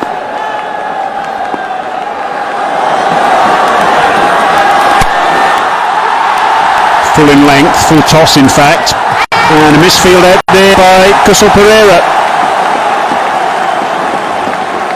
It's rare, I can tell you from the Sri Lankan fielding, it's been very rare. I remember Sachitra Sinanayaka was fielding once, in fact not picking up cleanly once, and this could be the second one. Just couldn't pick it up.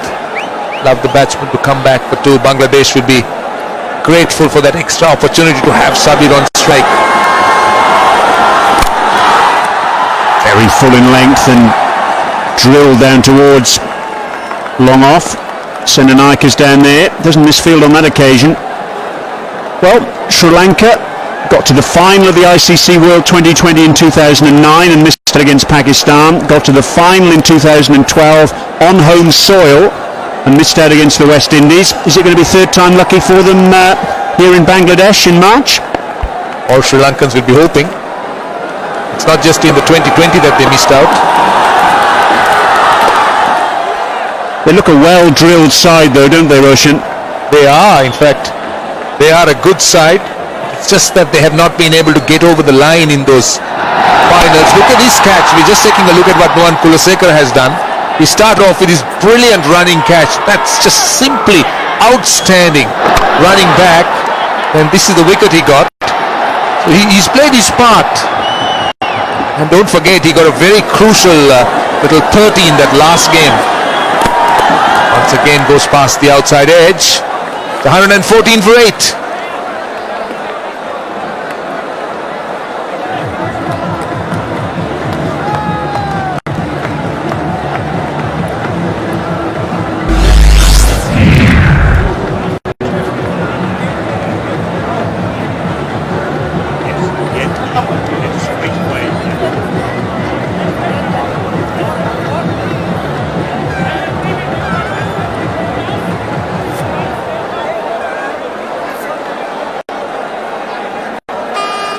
Well, it doesn't make pretty reading if you're a Bangladesh supporter, does it? Highest score by the debutant, Sabir Rahman. Other than that, not an awful lot to write home about. Last over then, Lasith Malinga to bowl it. Starts off with the short delivery. It's called wide. With the shoulder. The umpire also says that's the one for the over. Malinga bank it short, he doesn't believe it. Let's have a look here from side on. Yeah, fair enough. Good call. Good call. Spot on by the two officials out in the middle on that call.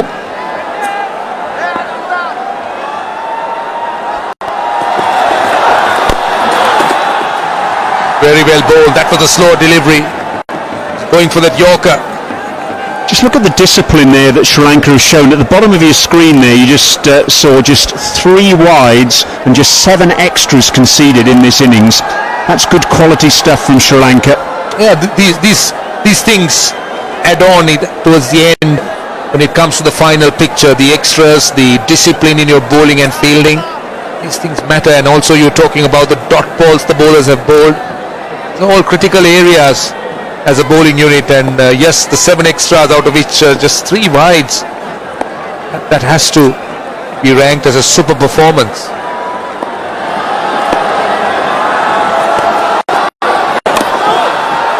It's run away fine, and I think it'll run away for 4. Indeed it will. Angelo Matthews is quite fine at fine leg, but not fine enough. Off an inside edge, but Bangladesh will take it. They need every possible run. At the moment, I'm not very sure the 120 will be sufficient. That was played very fine. down to the boundary. In fact, off the toe of the bat, but still very useful. All runs gratefully received.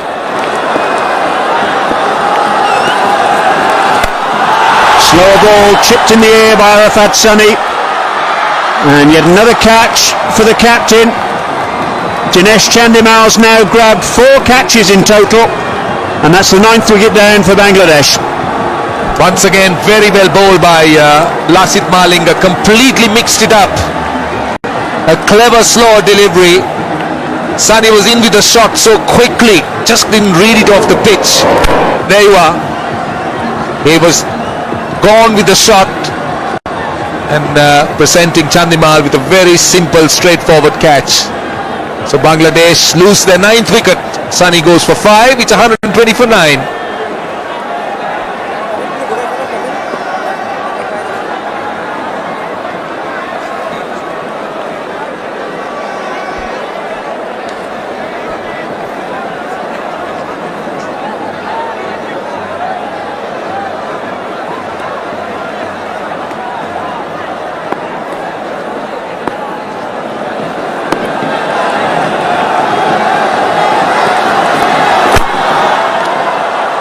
Cracking Yorker by Malinga. Here's the last wicket and the 4th catch for Dinesh Chandimal. That is a record for Sri Lanka in 2020 internationals. No fielder has ever taken 4 catches in innings for Sri Lanka, and in fact he's only the 4th fielder in 2020 international history to take 4 catches in innings, after Darren Sammy of the West Indies, Peter Boren of the Netherlands and Corey Anderson of New Zealand. So joins a very select club there, Dinesh Chandimal, with that catch. That's over cover, down to the man at cover who's taken it, and that is Nuwan Kulasekara for you. So Bangladesh is all out for 120. Sri Lanka finishes off in style. Another good catch this time by Kulasekara, coming forward, took it rather low. And what a performance by the Sri Lankans after they lost the toss. Well, that's a very fitting way to end this innings. A brilliant catch, because it's been a brilliant performance in the field. Full in length from Malinga, sliced out to deep cover by Sabir Rahman. And have a look at this, Kulasekara. He held one running backwards earlier, and now he's held one diving forwards. A fantastic performance from him, a fantastic performance by Sri Lanka. 6-5 innings, and that's a terrific effort from Sri Lanka, particularly, as Roshan said, they lost the toss. It looked as though it was going to be a flat pitch, but Bangladesh will be bitterly disappointed with their final total. Well, they should be, Brian. They won the toss. It was a good pitch to bat. The pitch hasn't misbehaved at all. It's only batsmen that can blame them. Look at this. Bangladesh started off poorly with Iqbal and Rahman getting out, but then Enamul Haq and Shakib Al Hasan gave them hope, and then Shabir making 26 to get some runs at towards the end of the innings, and so was the captain Murtaza. But the rest of the batting really not a love by the Sri Lankans to get through. Lasith Malinga mopping up the tail there, finishing with 3 for 20, but all the bowlers performed exceptionally. 65 dot balls in total, and that really was a terrific effort from the side that's ranked number 1 in the ICC rankings at 2020 international level. Well, let's take a look at the wickets. This is the first one. Tilakaratne Dilshan was the man who got it. Shamsur Rahman caught at mid-wicket. That was in the first over of the match. And then have a look at this catch in the deep. Ajantha Mendis getting rid of Tamim Iqbal off the bowling of Kulasekara. That was 3 for 2 in the second over. They placed the man perfectly at deep square third man, and Tamim just obliged hitting it down his throat. Now take a look at this catch. Nuwan Kulasekara running back, never easy. These are catches that will win you games. That's exactly what he did with that vital scalp of Shakib Al Hasan. That was 35 for 3 after Shakib and Enamul Haq had added 32 in just 12 balls. What a way to end that partnership, though. And then have a look at this for a catch. This was Pereira out at deep mid-wicket, getting rid of Enamul Haq off the bowling of Senanayake for 24. What a catch again. Well, talk of match-win catches, this is another one. These are match-changing catches, I should say. Oh, what an outstanding catch. Leapt in the air, two-handed, and held on to it. Brilliant. Nassar saying that was soft. Caught at cover. Menzies first over. Leather had the option to go over extra cover or go along the carpet. He did neither. Chandimal getting the catch there. That was 47 for 5. And then a terrible mix-up. Mahmudullah departing. Run out for 9. Mix-up with the debutant Sabir Rahman. Look at the man at cover, Tilakaratne Dilshan. You don't take a chance to him. He's one of the best fielders in the world. It was 59 for 6. And then it was 80 for 7 when Farhad Reza departed. Another catch for Chandimal. This time off Kulasekara, his second wicket of the innings. He's sharp there in the circle, isn't he? And then Lasith Malinga. Well, if we've seen him get one player out in that manner, we've seen him get a whole host of them. This time Mashrafi Mortaza just backing away a little bit too much, exposing his stumps for Malinga to exploit. It was 101 for 8, and then it became 120 for 9. Very simple catch for Chandimal, his fourth of the innings, equaling the record for an outfielder in a 2020 international. Slower ball from Malinga and Arafat Sunny falling. This is how the Bangladesh innings ended. Good catch by Kulasekara, came in and dived forward.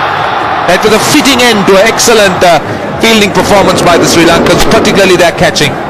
Sabir Rahman, the last man out, the debutant, was the last boy on the burning deck for Bangladesh. 26 from 36 balls. So after that, this is what we're left with. Sri Lanka need just over a run a ball to win this two-match series by 2-0. Will they get it? Well, we'll be back very shortly to find out.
Very good evening and welcome back to the Zohra Ahmad Chaudhry Stadium, where Bangladesh have been skittled out for 120 runs in their innings, and this is what transpired. Too many shots. There was life initially for Shamsur Rahman, but he didn't last long, sending it straight down the throat of the captain Dinesh Chandimal to the bowling of Dilshan, and then rush of blood once again from Tamim Iqbal, slicing that one, playing away from his body. We kept on seeing the Bangladeshi batsmen play too many shots, and at times they came off, at times they didn't, but there's nothing in between. It was either a 6 and a 4 or a dot ball. Too many dot balls for that matter, which obviously won't be in the highlights, but these have been some nice shots when the partnership was going. Didn't last long. There were not enough partnerships. A few big boundaries, both from Shakib Al Hasan and Enamul, but what a superlative catch that was by Nuwan Kulasekara. He did well with the ball and was also very agile in the field. Some lovely catching we've seen in these both these T20 internationals, and they've been spectacular, and there have been some soft ones. That's the captain taking the catch again, and a bit of a misunderstanding here. Mahmoodul Riyad running, not being responded to by the youngster, and easy for Dilshan to flick the bails off. Another soft dismissal again. The captain Dinesh Chandimal in the fray. This time the happy bowler is Nuwan Kulasekara, and you don't back away to Lasith Malinga, who bowls those Yorkers devastatingly, and he finishes it off very nicely with Bangladesh losing that wicket, the last one, and it's a record number of catches for Dinesh Chandimal with that. There was a slice that took the ball into the deep. Another good catch by Kulasekara. So all in all, a very happy lot, the Sri Lankan, a very professional performance by them, and they've got now a smallish target of 121 to finish things off and win this. Should do it convincingly, comfortably. What is the opinion of Roshan Abhisinghe? Well, as far as I'm concerned, this pitch is too good. I wonder whether the 121 runs Bangladesh have set Sri Lanka is sufficient. Having said that, we've seen funnier things happen. Sure have. From the Spani end, it's going to be spin. We saw the Sri Lankan bowling being opened surprisingly by Tilakaratne Dilshan, but it's Arafat Sani now coming in the first time in his career. Been given the responsibility of opening the bowling. Down the ground, up and under. It's going to go a long, long way. It's going to go for the maximum. Great shot there. Kusal Pereira, that's the way he bats, and what a player he's turning out to be, and particularly in this format of the game, he's just taken on all the bowling, punished them, and take a look at this, down the wicket with whatever turn it had, clean as a whistle, as they say. King, use of the feet, thought of coming forward, the trigger movement forward, then rocked away as the bowler saw him coming and dropped it short. The good bowling there, good comeback delivery by young Sunny.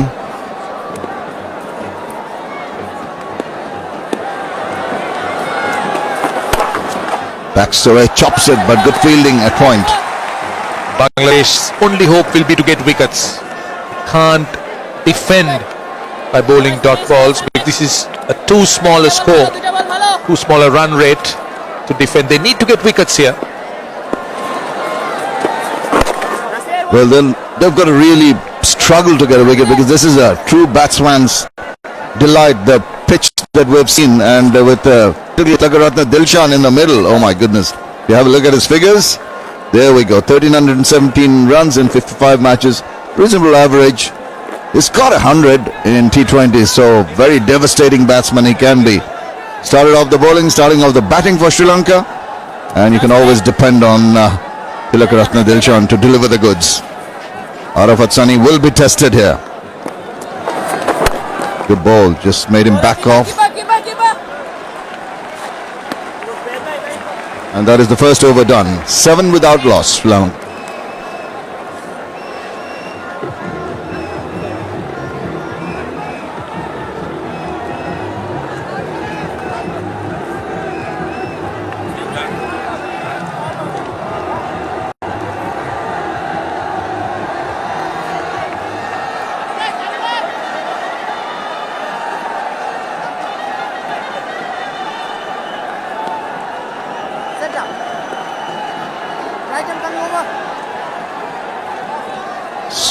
looking very, very nice for Sri Lanka. They've only got 121 hit to that full moon here at Chittagong, not really shining on the Bangladeshis.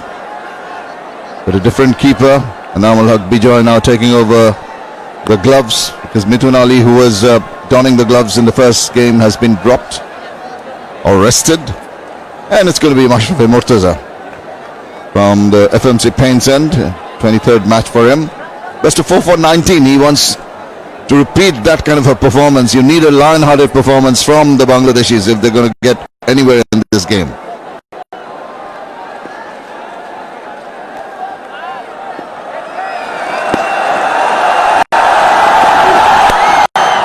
Just swung it around so comfortably, so much in control of that shot, played it pretty late and knew there was a big gap behind square on the onside, and easy pickings there.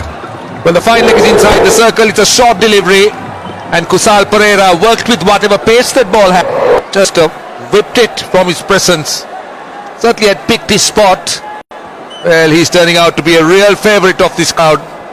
With the bat in hand, he held on to an outstanding catch earlier on.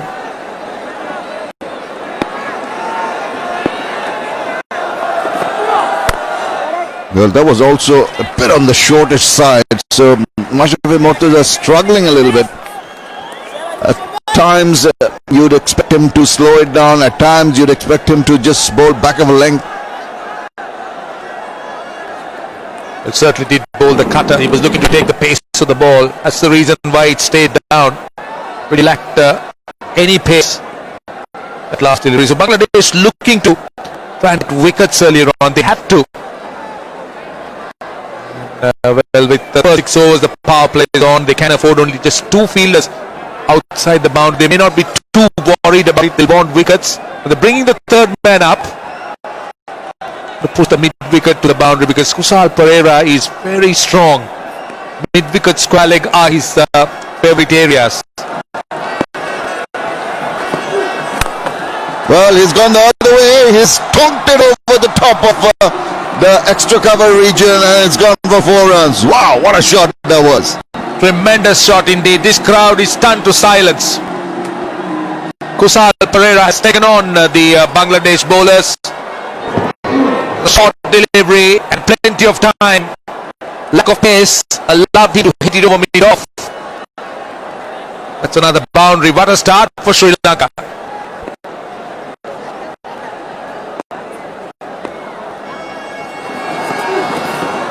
He pitched it further up. That's what he should have done in the previous deliveries, not give the batsman opportunities to adjust and play the shots. Good comeback delivery that. But he unlucky that he didn't connect it. That was a length delivery. Kusal Pereira would have fancied his chances. Maybe the lack of bounce, it stayed down. That defeated him. Looking to go over mid-off. Certainly in his area. One good thing about him is he has shots right round the wicket. Now, long on is pushed back. Mid-wicket comes in.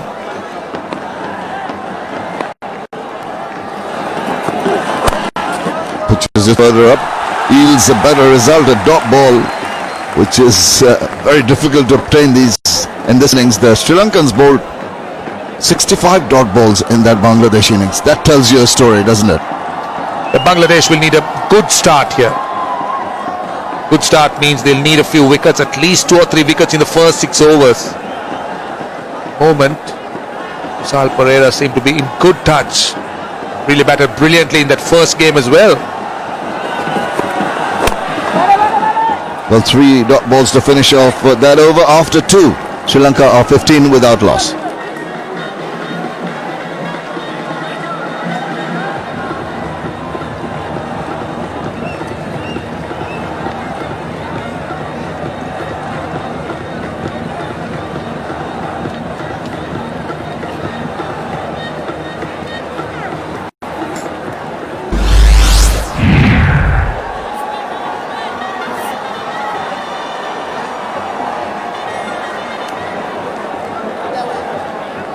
Solid start. Look at that. Dilshan hasn't scored. Well, he's just faced a single delivery. Kusal Pereira hawking the strike. Satisfied faces. Have a look at that crowd. Well, you need to pay a tribute to this crowd. They've turned up in their numbers. They did come for that first game, but today is a Friday and it's a holiday in Bangladesh, and they've made sure that they were here. In fact, they were here before the game started. And mixed crowd, I must say. Lots of support for Sri Lanka. There is a Sri Lankan contingent. That's a good start for Rubal Hossain. Hurrying on to Tilakaratne Dilshan. You'd expect Rubal Hossain to bowl a lot more back of length deliveries. He does fancy bowling the short pitch deliveries into his 9th match. Strike rate 28.3, economy rate, word, not very good, is it? That's the problem. I think T20 is all about strike rates and economy rates. Rubal Hossain is going at nearly 10 and over. Kusal Perera on strike. He's got 15 of 11. Really been on song.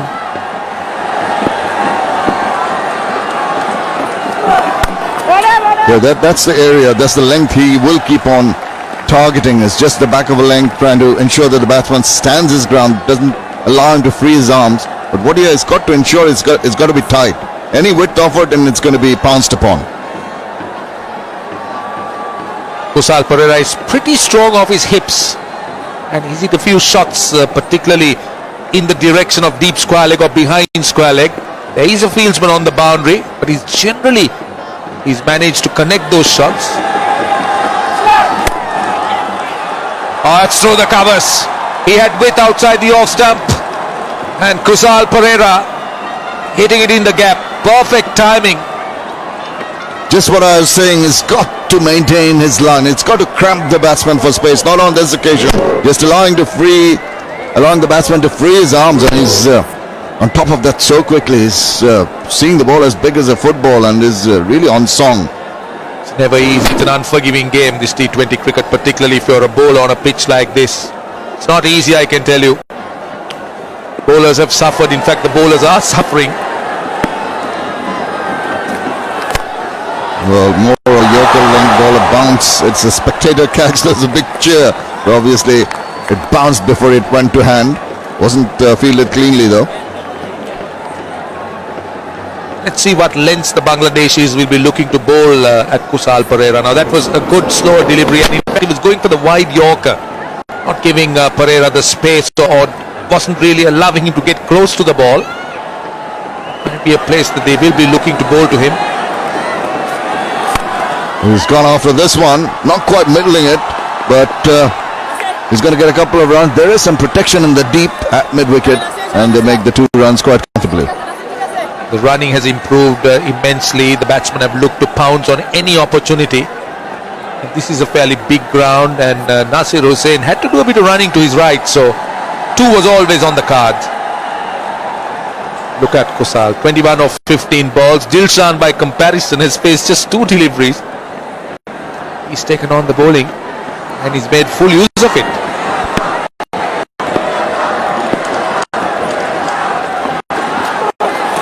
Short, trying to hook it, not quite getting to that one. A dot ball to finish that over. 3 done. 22 without loss.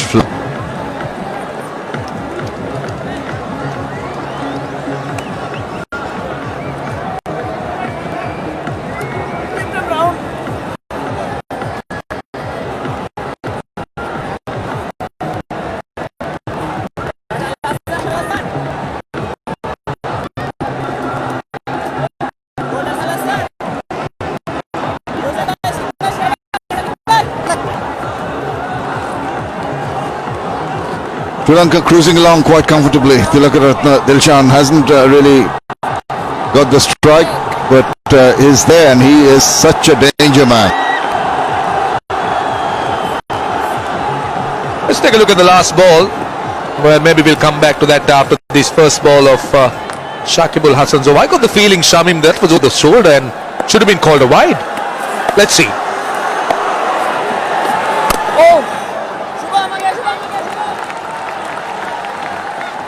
This is the last ball from Rubal Hossain. Bang short. Is that a wide? It was definitely over the shoulder. And look, it was going over the batsman's head. So, oh, that's off an outside edge. Very well bowled. They're running quickly, and they'll get a single. Shakib Al Hasan starting off looking to bowl a little bit slower, not really firing it in.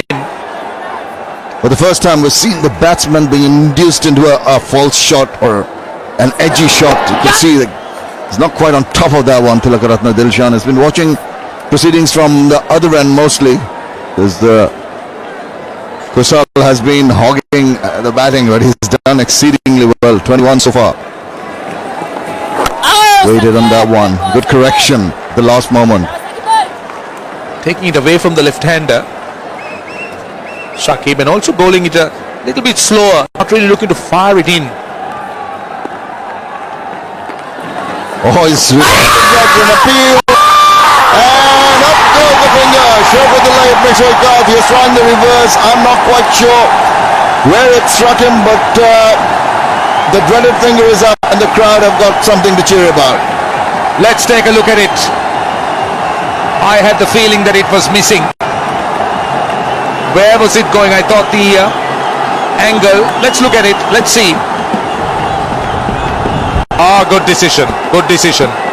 I think it was heading towards the off stump, maybe hitting the inside of the pad. So that's a good decision in the end. That's a good decision. For a moment I thought it was sliding down. Pereira picking on the wrong ball. 21 is his score. 23 for 1, Sri Lanka.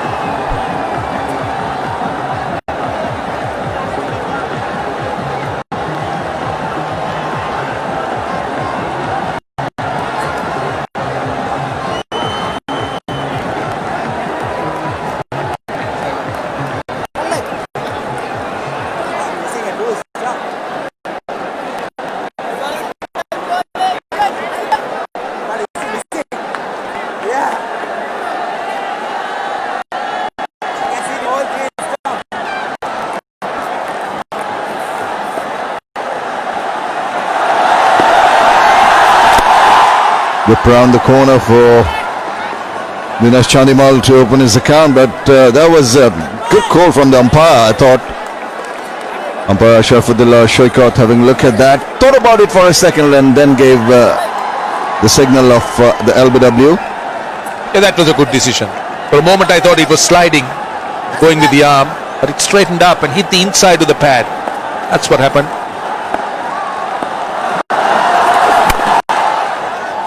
Plays that away just for a single, and that ends a successful over by Shakib Al Hasan. It's 25 for 1.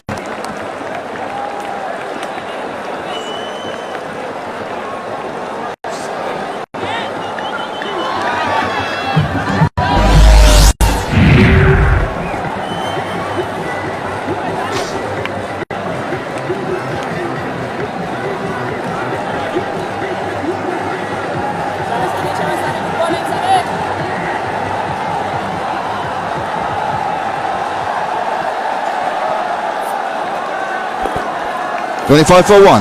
4 overs have been played out. Sri Lanka needing 121 runs to win. They've got 25 of them. They've lost a wicket though in the last over. Arafat Sunny. That's the blow! And Arafat Sunny has struck. That surprised the batsman. It kept low, couldn't get down on it, and the crowd erupts. Giving himself room, Dilshan was looking to chop a straight delivery. That was on the stump, stayed down, and this is what Bangladesh wanted. They needed wickets and quick wickets. Oh, they don't believe it. Look at that. Look at that. They're not happy. But Dilshan gave himself room and that stayed down. It was a straight delivery. He wanted a bit of bounce to deal with. He didn't have it. Big wicket. Very big wicket indeed. Gone for 3, 25 for 2.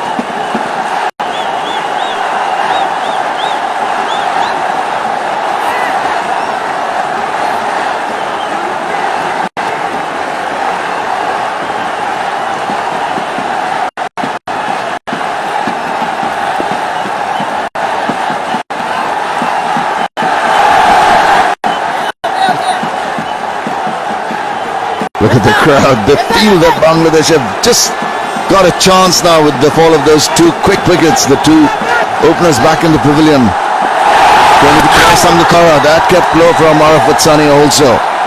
But what a breakthrough. Exactly what the doctor ordered. Let's take a look. That ball stayed down. That was the reason for the big inside edge. Didn't have the bounce still, Shan. Maybe also the length, I thought. Sangakkara off the mark.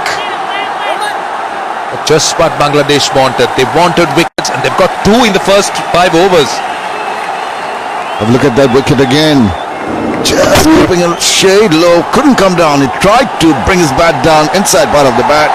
And Shamsur Rahman is happy. And he had a few words for Tilakaratne Dilshan. But it's all part of the game.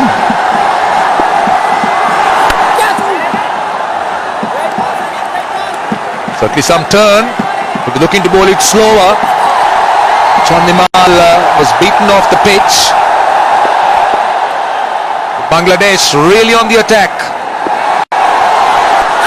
Another wicket and the cat will be amongst the pigeons. Bangladeshi supporters, really, this is the last angle you have. You see Tilakaratne Dilshan very disappointed with that. The wicketkeeper was very happy.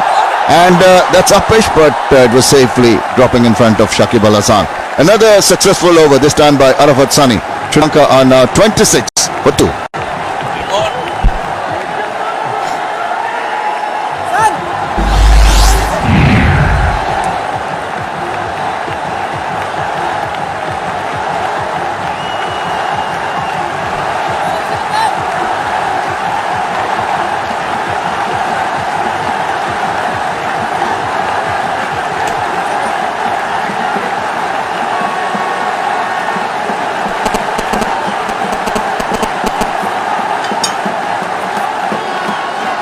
Arafat Sunny and Shakib Al Hasan combining together well to take 2 wickets amongst themselves. It's going to be Shakib starting a new over, starting a new stint here in the com box. It's going to be Brian Murgatroyd alongside him, Athar Ali Khan. Thank you very much, Shimin. Thank you, Roshan.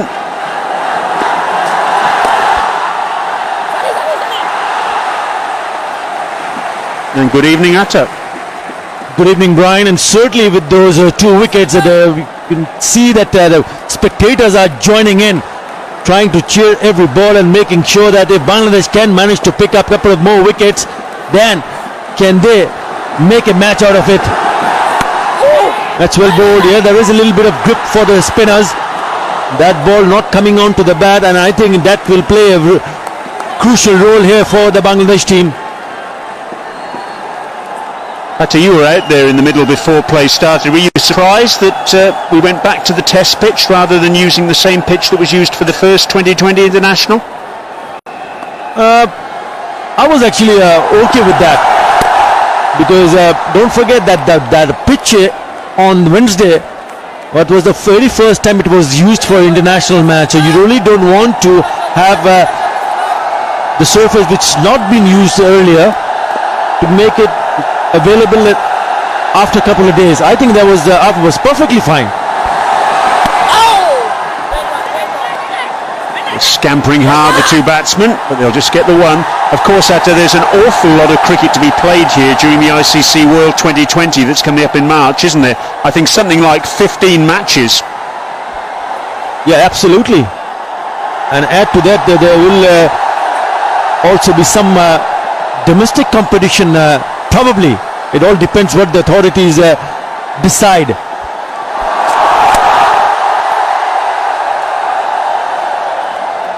Single for Sangakkara, he keeps the strike.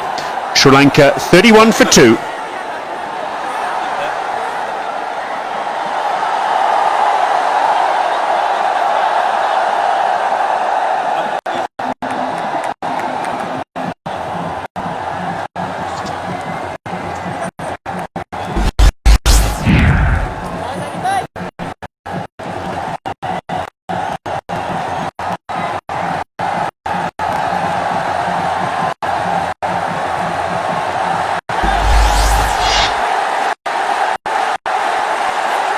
31 for 2 then, Sri Lanka.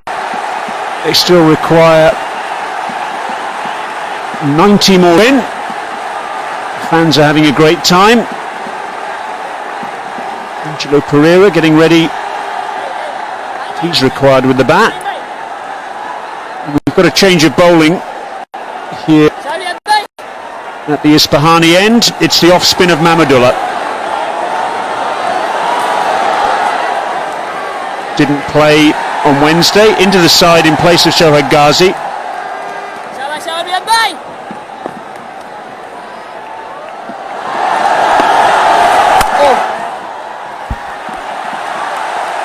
You'll only feel that Bangladesh team will be in with some kind of chance once they pick up a couple of wickets, and that's exactly what they have done. With that sort of total, you're not 100% sure.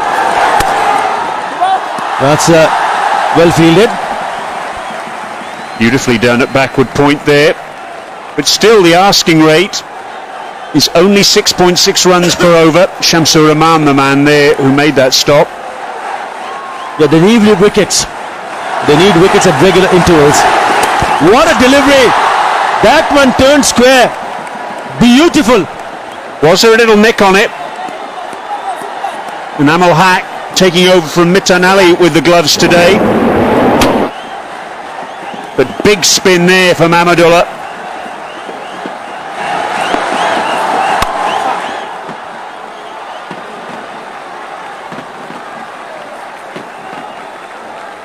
This could still be a very interesting run chase, Atta.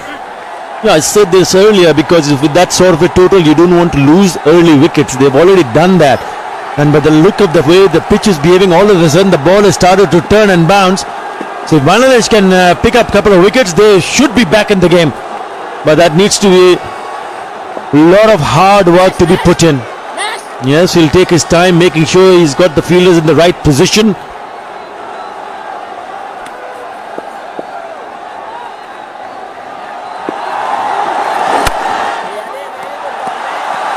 Every dot ball cheered to the hilt. A wonderful crowd here this evening, much bigger than we had on Wednesday night.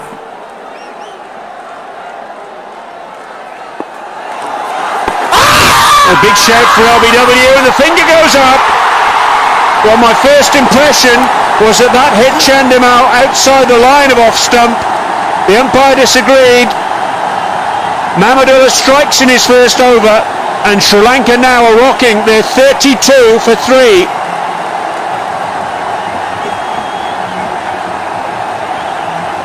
They look to be certainly in a state of shock. Are we seeing something special from the Bangladeshi bowlers?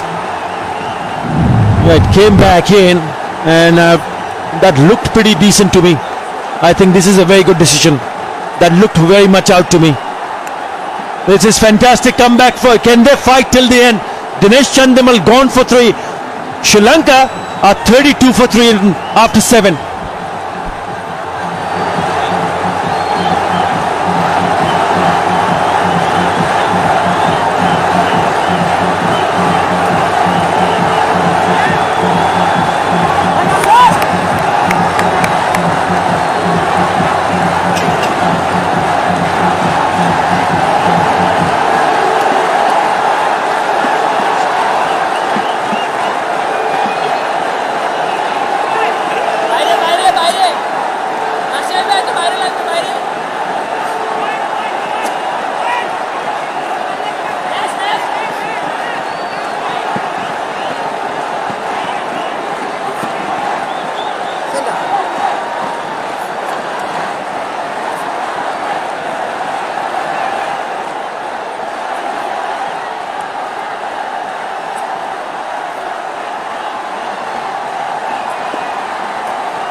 Nasser Hussein's going to bowl his off spin from the FMC paint end.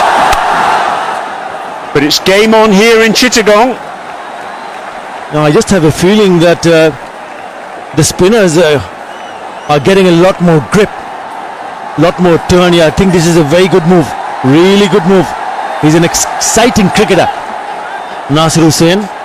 He's only picked up 1 wicket, forget about that. If he can pick up another wicket here, Brian, I reckon they will put up a really, really good show after their poor show with the bat.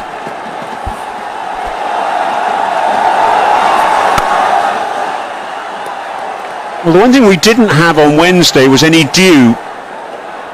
But I think there's just a little hint of it down there at the moment, and that's going to be a problem for these finger spinners. It's quite chirpy. Mashrafi Murtaza, the captain of the Bangladesh team, making sure that everybody is on their toes.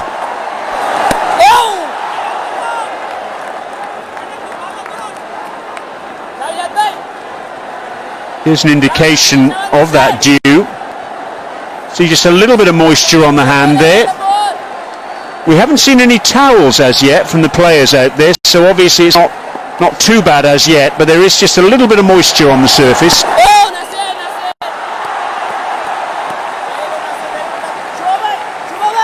There will be pressure on Pereira as well, because he's picked up for this game. Yes, he actually made his 2020 international debut against Bangladesh in Palakkale last year. Didn't bat, or 1 over at a cost of 7. So he's got a score to settle in that respect. Just see a little bit of dampness on the surface there. Wonder if that'll be a factor. We've got 12 overs to go after this one. Sangakkara just over extra cover, but only just is good enough, and the batsmen scamper back for 2. The end of the over, 38 for 3.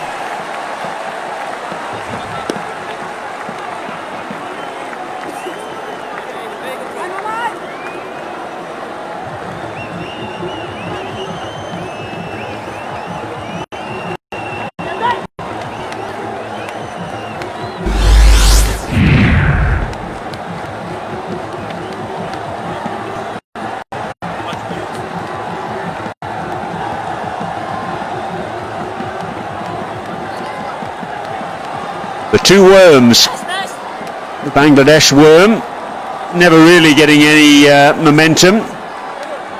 Sri Lanka's worm below theirs at the moment.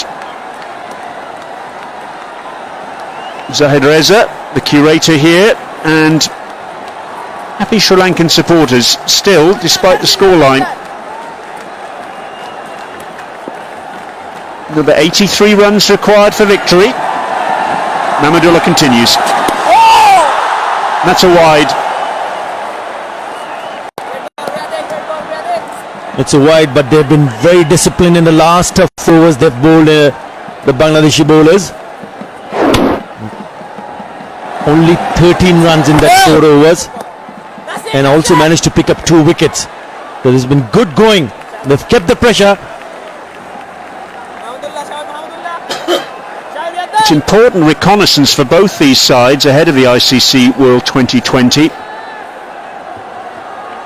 Bangladesh play in the opening stage of the tournament. They've got a couple of matches here against Nepal and Hong Kong.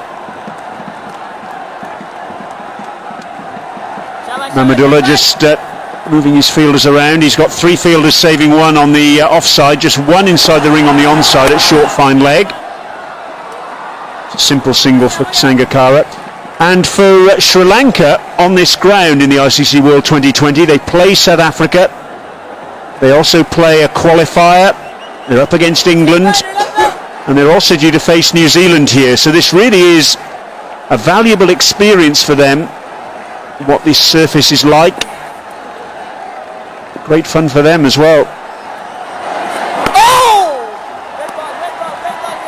I think what's great to see from Bangladesh at the moment is that they're fighting it out in the middle, making it hard for the batsmen to score runs, and on the way also managed to pick up wickets. They've already picked up 3 wickets. I think that should really please a lot of people. Yes, poor day with the bat, but they've been so far so good with the ball. Has this pitch surprised you, Atta, from what you saw before the toss? Yes, it certainly surprised me at the later half, because the ball have started to turn, and there is then an extra bite off the surface. Certainly making for very interesting cricket at the moment, that's for sure. Inamul Haq Bijoy taking over behind the stumps today. We saw him take an absolutely stunning catch on the boundary in match 1 of this 2-game series on Wednesday. Just how versatile he is. Another product of the Bangladesh under-19 system. He's played in an under-19 World Cup that started today in Dubai in the United Arab Emirates.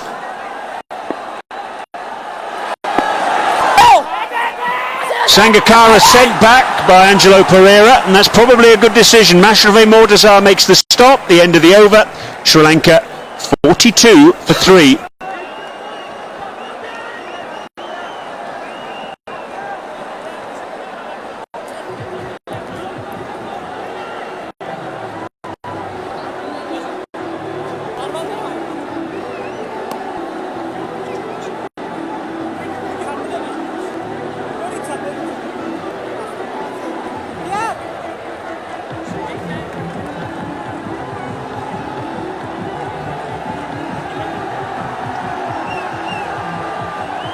Well, dot balls are king in this match at the moment. 65 in the previous innings, 29 in this one so far, and that's another dot ball. A bit of a breakdown in communication between the two players. Sangakkara wanted it, and he says, it's my call. If I say yes, you come.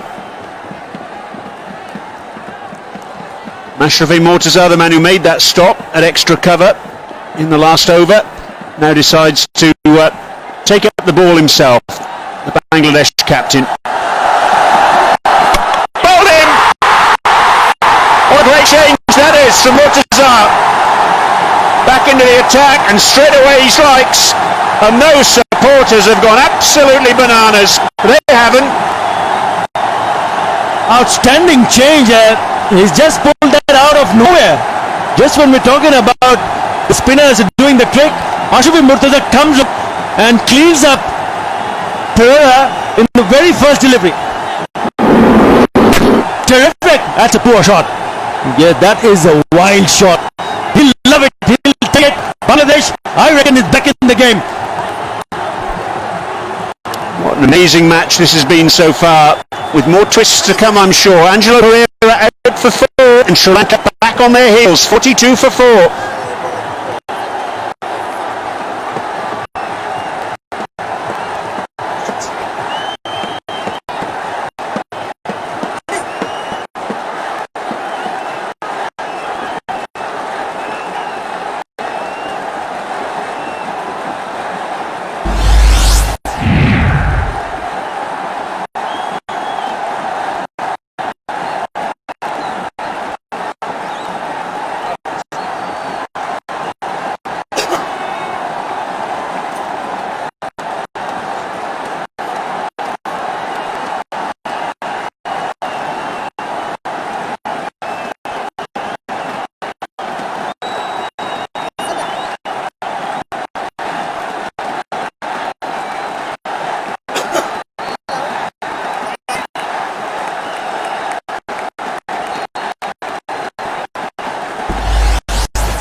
Angelo Matthews, captain of Sri Lanka at test level and indeed one-day international level, is in now, a bit of a crisis. Cool head though, off the mark straight away. But Atta could quite easily have been watching Bangladesh bat. In the first innings of this match there were some crazy shots by your own admission, and that was an equally crazy shot by Angelo Pereira. Out of nowhere he tried to play that shot. Can we see the dismissal, please?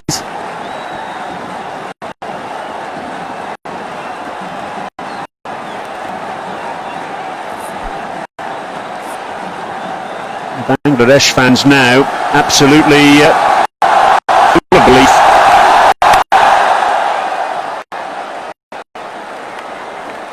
Yeah, we're talking about the shots. It was caught me by surprise. Yes, I was surprised by the way Bangladeshi batters batted. Look at that shot. What was he trying to do? Terrific for Mashrafe and Bangladesh, but a very poor shot indeed. We saw cliffhanger on Wednesday, and I reckon we are heading the same direction. Brian, I won't be surprised that it goes till the wire. I guess that's what pressure does, though, at a change of innings. Who would have predicted this? Yeah, they started with a big six. Kaushal Pereira, the second delivery they faced, and we thought that probably it was going to be a very quick finish. But the bowlers have proved us wrong. Ashraf Murtaza has been outstanding. There's a lot of talk in between the keeper and the fielders. They're very eager to do well in the field, and that's exactly what they need. Yes, he's got a towel at the back now, suggesting that there is a bit of a due there.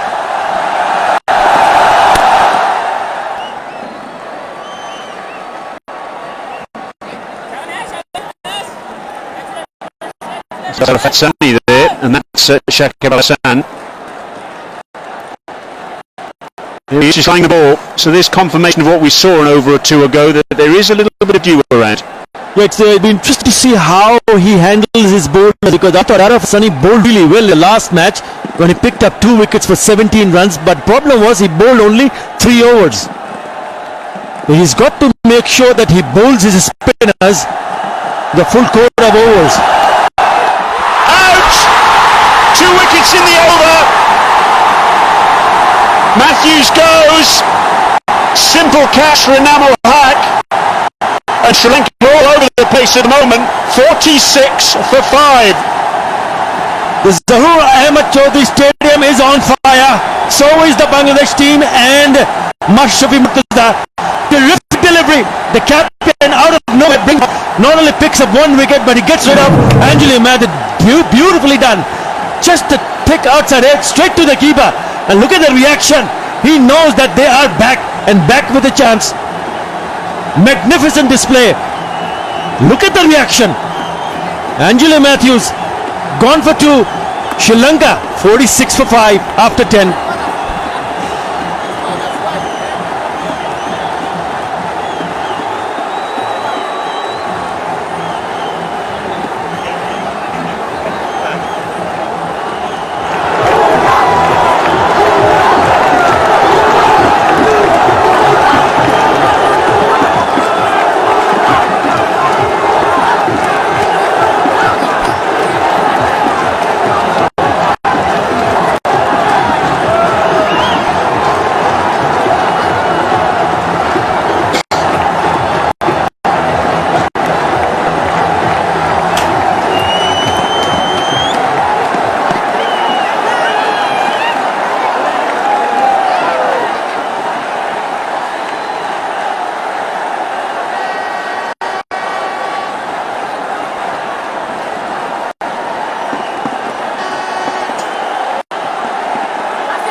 Nuwan Kulasekara, the new batsman. A change up here in the commentary position. It's Shamim Chowdhury, and with him Roshan Abasinghe. Brian, thanks. Well, it's completely turned around, hasn't it? The whole scenario of the game, Bangladeshi bowlers dominating, taking wickets at regular intervals, and they're back in the game, and that's one of them. Take a look at this wicket. This is a big one. This is a very big one. Sri Lanka needed Angelo Matthews and Sangakkara to bat on. Last to the recognised batsman, specialist batsman, Angelo Matthews, and what a big wicket. And take a bow, Bangladesh. They fought back, really fought back, and shown that they're a fighting unit. This is good for Bangladesh cricket, I can tell you. The other night it was 2 runs, and they're defending a very small score here. Nuwan Kulasekara on strike. Not quite ready because the bowler is not ready. There is a bit of dew now. Just ensuring that Mahmudullah does wipe that and gives him a good grip of the ball so he can give it a good rip.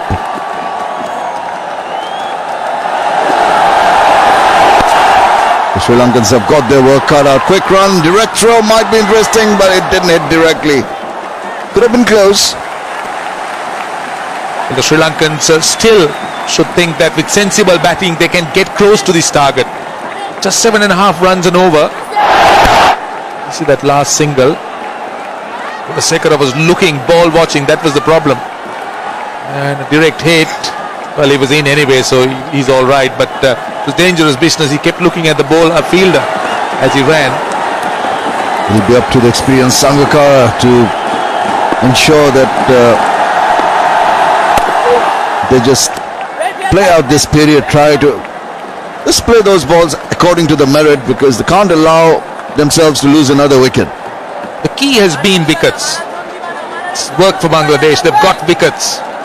And what Sri Lanka will have to guard against is losing, because they need to carry on at least for the next 5 overs, this pair. If Sri Lanka is to get close to that target seems to be a fair distance away now at the moment. Mashrafi Mortaza must be very happy with those 2 wickets. Little push for a single. Sensible batting at the moment brings up the 50 for Sri Lanka. And these are the 2 wickets. Just unbelievable from Angelo Pereira. He's a much better batsman than that. And this was a good delivery. That was a very good delivery indeed. Just left the right hander. Had a bit in it. Found the outside edge. Leading from the front, Mashrafi Mortaza having a look at the ball, just having a look at the seam, maybe going a little soft. Mahmudullah comes around the wicket now. Missed out with the bat, as did all the Bangladeshi batsmen, but they've struck back. It's not easy. It's the pressure. But Sri Lanka couldn't have asked for a better batsman to be there. Kumar Sangakkara, with all the experience, should be somebody who can handle the pressure. Also tell themselves that it's only under 8 runs per over, quite gettable, but they have lost those 5 wickets. That will be playing on their minds. Bangladeshi bowlers have got their tail up. Another wicket. Sri Lanka could be in danger. Good ball to finish off the over, and almost an overthrow. Not quite. That is 11 overs completed, 50 for 5.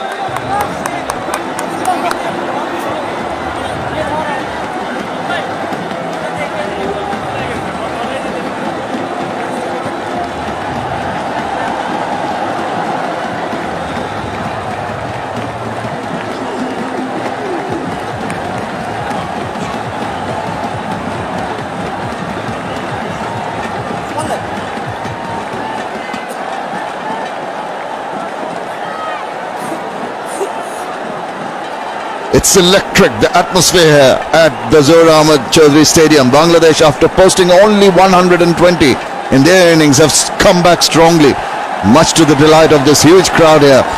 And they're really gunning for the wickets now.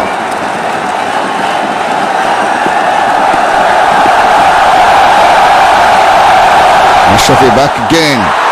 Pushed down the wicket. Thought of a run. Chance of a run out here. I think he's gone. I think Kulasekara was dancing down the wicket. He sent back. Direct throw. The wicketkeeper got it. Whipped off the bails. And the umpire says, you're out of here. Well, panic for Sri Lanka. The fielder was in the circle and that ball was hit a little bit too firmly. There was never a single. And Sangakkara's call was right. Juan Kulasekara seemed to have gone a little bit too far. Good piece of fielding, good pickup, clean pickup. Oh, no chance at all. He had gone too far. And good out cricket by Bangladesh. Brilliant work. And that's a straightforward decision for the umpire. 50 for 6, Sri Lanka in trouble. Kulasekara goes for 2.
Sri Lankan supporters not very happy at the moment because Bangladesh are dominating. They've really come back strongly, their bowlers. delivering the goods, being backed up by some good fielding. It's the captain. That kept low again, very tentative at that one, the new batsman Pereira. I can tell you it's not looking good for Sri Lanka. Not good news. This is that last one out. This was unnecessary. It was suicidal. Never a run. Great work. Great work. The out cricket of Bangladesh has been spot on. That was a good, strong return over the bails. Kulasekara was nowhere in the picture. Panic stations. Sri Lanka under pressure. They've got to slip in now. Going for the jugular. It's played away wide of the... Oh, brilliant stuff once again. This time Young out of Sunny diving to his right. Could have gone for runs. Okay, Brian Murgatroyd is in the sidelines. He's got a guest with him. Let's go down to Brian. I'm delighted to say that we've been joined by Paul Farbrace, the Sri Lanka coach. Paul, thank you so much for taking the trouble to speak with us. This wasn't in the script, was it? At half-time, it looked as though you were comfortably bossing the game. Well, I think we would have taken the score at half-time. We knew that it was going to be tough second innings. We did talk about that, but that's the way this game goes. It's a fine margin between hero and villain in 20-over cricket. We thought we caught really well, we bowled pretty well, and we'd have taken the half-time score. What a cracking shot that was down the ground for 6. Well, as you say, hero or villain, Paul, but tell us about the surface. We knew that it was going to be a surface where the ball gripped in the second half.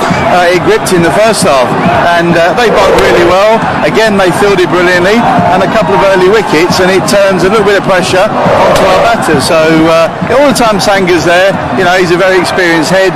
He needs to build a few partnerships. Tisera Pereira in with him now.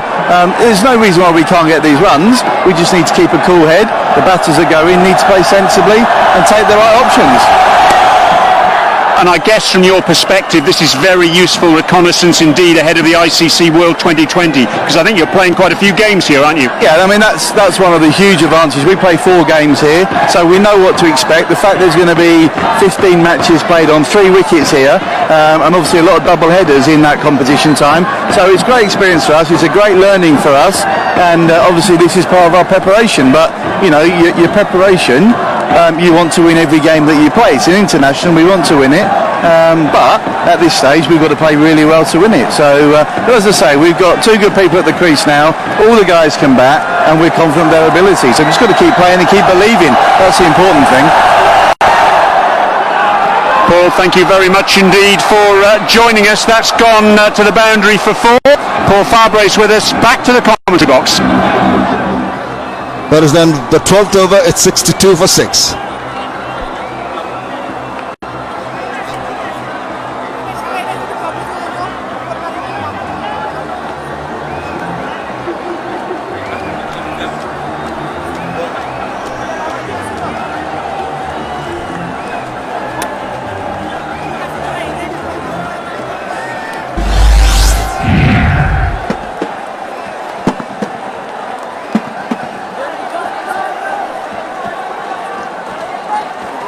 It will be that man, Kumar Sangakkara. It's gone on to 21. It was a very good last over.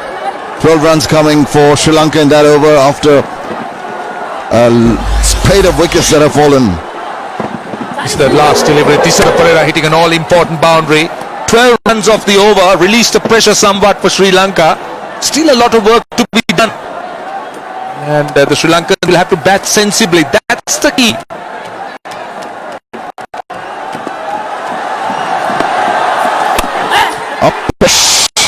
It's going to fall safe, going for the first run quickly, but wisely not taking the next run. I think Bangladesh should go back to all their spinners now. Mashrafi has done his job, but they're using his pace and putting it away. So as much lack of pace now and a little bit of grip from the wicket, that should be the ploy of Bangladesh. Well, 47 balls left for 58 runs. That's gettable. The difference just 11. The key is the wickets column. 4 wickets down, 4 wickets left. That's what Sri Lanka will be worried about. Run rate should never be a problem. What Tisera Pereira needs to do here is to bat sensibly. Not just boundaries. Don't need 4s and 6s, singles, 2s. Will always help their cause. They got Sangakkara at the other end. Hey, well, you could see Kumar Sangakkara talking to Pereira and just letting him know they have to hit sixers of every ball. But this will show how much the Sri Lankans are capable to come back from a difficult situation. The character. That was pretty much on line with the stumps. Gone for the first one, quickly going for the second, and they should make it quite comfortably. And that's good. They're trying to put the pressure on the Bangladesh. And this is what was missing in the Bangladesh innings. It was either a dot ball or a boundary in the Bangladesh innings. It was not interspersed with these ones and twos. Sri Lanka should be thankful that they got Pereira batting at number 8. He's a more than capable batsman, capable for big hits, can hit sixers and fours, but he's very sensible, can also do it in singles. Just that last shot, the couple of runs that he got, it's an indication that it's not a difficult pitch by any means. We've seen the ball staying down, and the cream of the Sri Lankan batting gone. Just Sachitra Senai to come in next. He is one batsman who can bat. Then Ajantha Mendis and Lasith Malinga.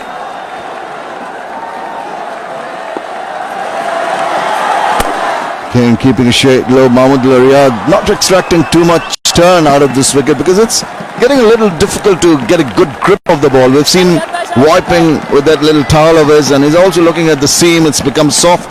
It's not really getting that purchase he really wants. It's basically waiting and bowling in line, allowing the batsman to free their arms. The dew might work against Bangladesh. They seem to be struggling with it. There was no dew the other day, so the Bangladeshis, when they decided to bat first, maybe wasn't really making any allowance for the dew, but it's appeared.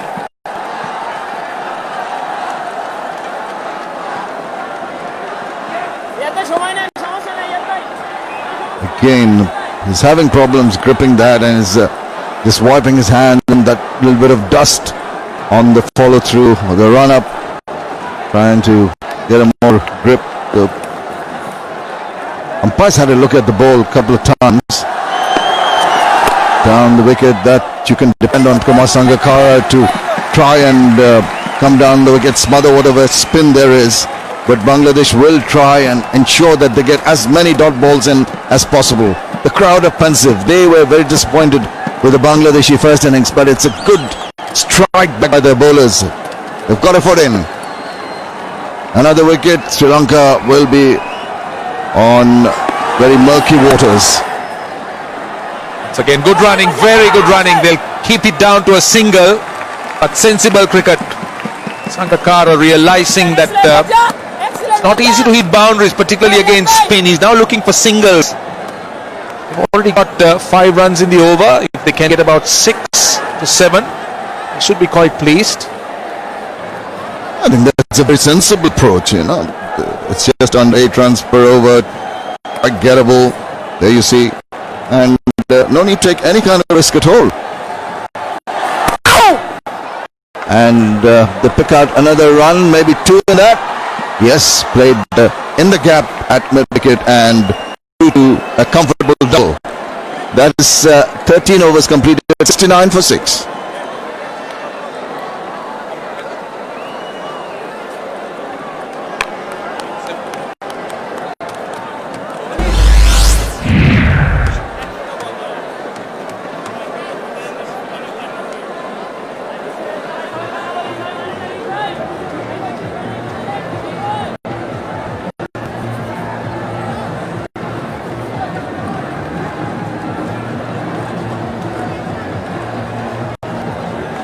Well, Mashrafe Mortaza has gone for a few runs, but he's taken 2 very crucial wickets, and that has turned the game around.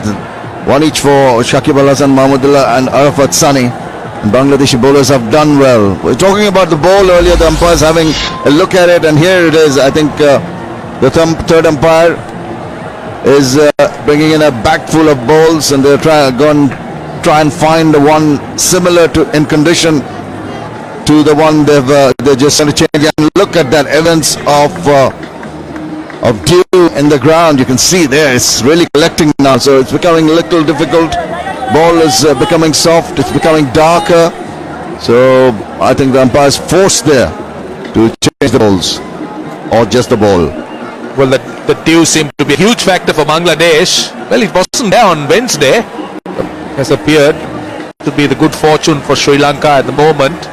Look at that crowd. They're really expectant here. They're expecting a Bangladesh victory. Why not? They've got 6 out. The only obstacle could be at this moment that man Sangakkara. 23 of 26 balls. But more importantly, they need 52 of 42 balls. Have a look at the flags, almost limp, hardly any breeze, and that is one of the reasons why that little bit of misty condition is there. It's flowing shot attempted there, but not quite getting to the pitch of that ball. The dot ball, Mashrafi has brought in Rubel Hussain now. Rubel will do well to maintain his line and length. Cannot afford to give away freebies at this moment with a man of the class of Kumar Sangakkara at one end. Sangakkara will enjoy the faster Rubel. The ball coming onto the bat. Wasn't easy against spin. Oh, that's caught. Didn't get, I thought that was definite movement and it bounced right in front. Didn't get a touch. I thought it did. It certainly moved off the seam. Hit Sangakkara. That was attempted cutter and bounced well in front. Just went across the left-hander. Did find the edge but fell well short. It was the lack of pace that beat him. There you are. You could see Sangakkara's reaction to that.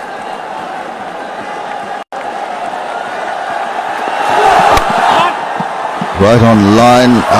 Couldn't pick it up in the first effort. Nasir Hussain, normally a very agile fielder, and it's a changed ball. It couldn't have collected in due, so no excuse for that.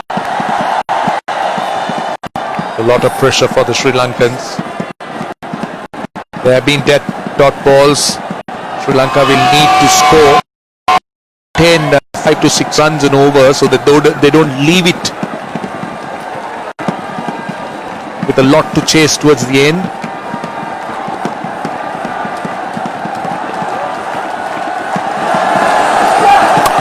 That's sliced away uppishly, but it's going to go past the fielder there at third man to the square third man boundary, giving the weight and paying the price. Very sensible on the part of Pereira. He picked his spot, was short and wide, didn't look to go over mid wicket, but instead sliced it over cover. Good shot, very good shot indeed. Had plenty of width. That's the goal for Pereira. Slash hard and went off a top edge down to third man. Useful boundary. Mashrafi should tell Rubel Hussain, don't try any short deliveries now. There isn't enough in the wicket to help you out. More up to the batsman. Yoker length like that would come in handy. The partnership now growing. 25 or 16 balls. That's more than a runner ball. That's very, very useful from a Sri Lankan point of view. Sri Lanka was well behind the run rate after the 2 openers were dismissed, particularly Kusal Pereira's dismissal. But this partnership given them some hope. Absolutely. I think they're well on the way to redeeming themselves after some wayward shots offered by their batsmen. The reverse sweep and then a hike attempted. Loss of 3 wickets quickly. A little wayward with his bowling. Rubel Hussain struggling. And here comes the throw, but it's again reasonably good running. I think he made good his round there. That is the 14th over completed. 7-7 for 6.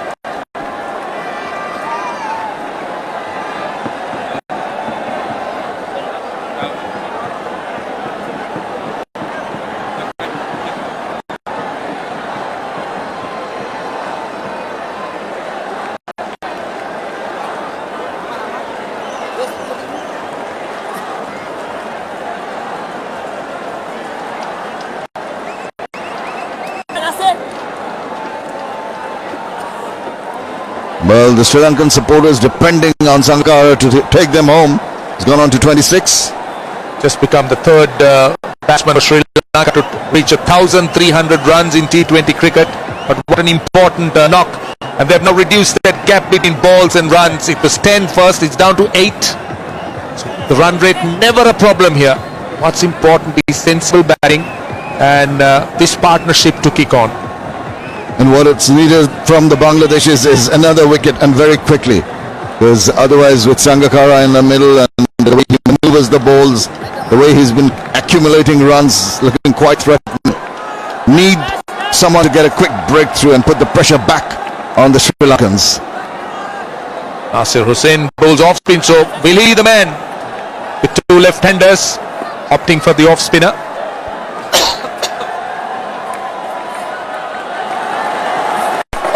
Bowling from the Isfahani end. Nasir Hussain has got a knack of breaking partnerships. Not the first time he's been on.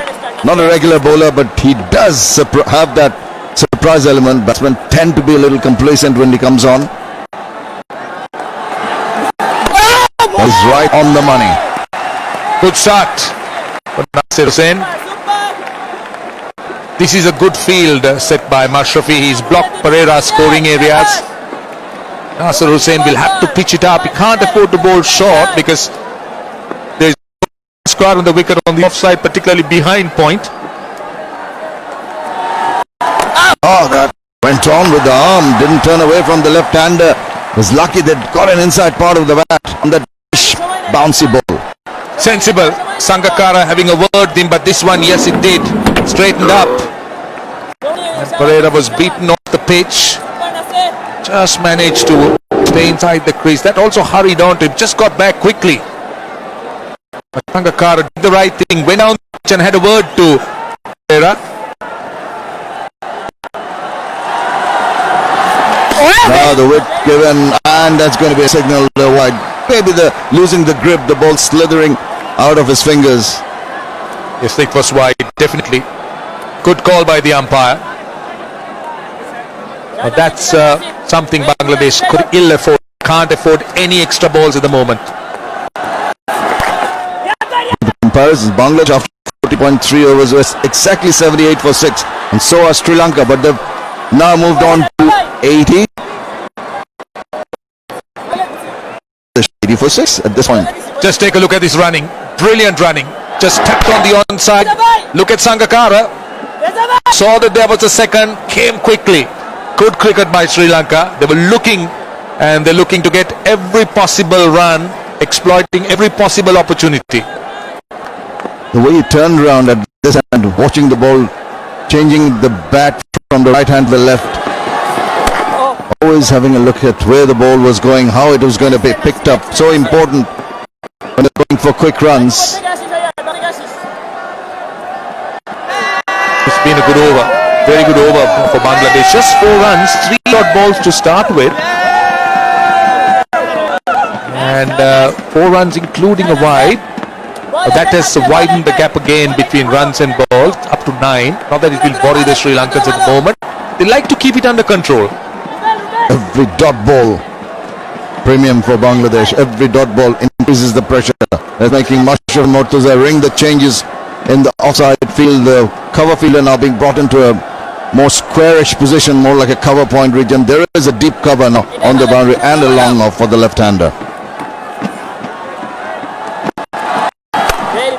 And just plays to that man there and helps himself to a single. The last ball of the 15th over. Sri Lanka move on to 82 for 6.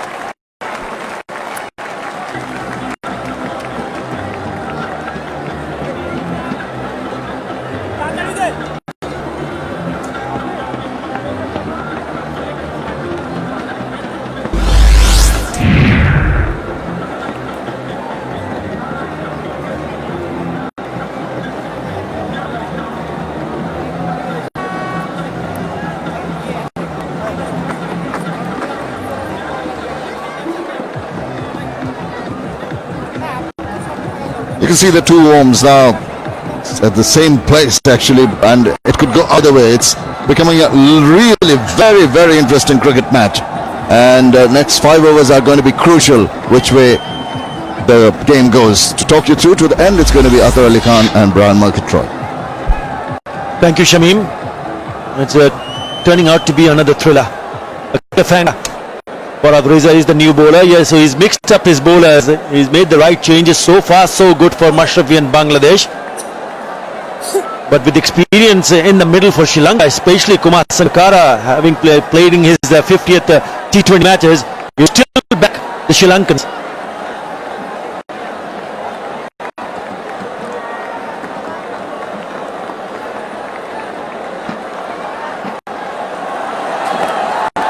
He doesn't let go of it. Farhad Reza did everything right there. Half over the ball. He just stopped in his tracks. Didn't release it. And look at where Kumar Sangakkara was standing, perhaps, but that would have just taken Farhad Reza by surprise.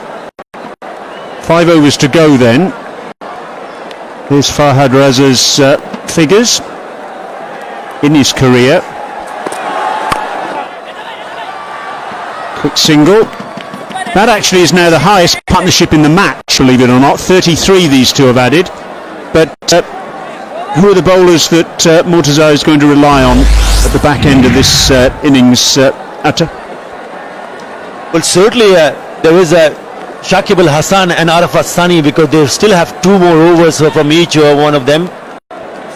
Nasir also has done a really good job. Murtaza still have got 1, so he's got quite a lot of options. Heaved away. Ooh, he's hit that hard. It's now good down there at long on. Just the single. So 34 this partnership now, eclipsing the stand for the 3rd wicket between Shakib Al Hasan and Anmol Haq. It's amazing to think that the highest stand in this match is just the 34 runs. Remarkable. Very much possible for Sri Lankans to go from here to win this match, because I mentioned about the experience that Kumar Sangakkara has. He's done well. Mashrafi Murtaza have led from the front. He's made the bold changes. He's picked up the right bowlers at the right time, and he's managed to pick up wicket at regular intervals. Apart from that partnership, this is where is a bit of a bother for Bangladesh. Yes, they fought well. They fought hard. Really good fight back. But taking away from Kumar Sangakkara, he is a class act and he's still there. As long as he stays there, there will be hopes for Sri Lanka to win this match. Deep backward square leg coming into the circle now. Fine leg and deep backward square leg, both saving 1. Well bowled and a direct hit. Murtaza appealing. Sangakkara convinced he made his ground. And the umpire having nothing of the appeal. They've been really terrific in the field.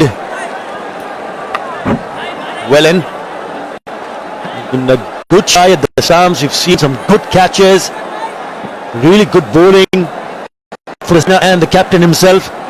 But that's how you can create pressure. It's all about pressure. Dot delivery. That's what you need to do. And then probably force a batsman to play a false shot.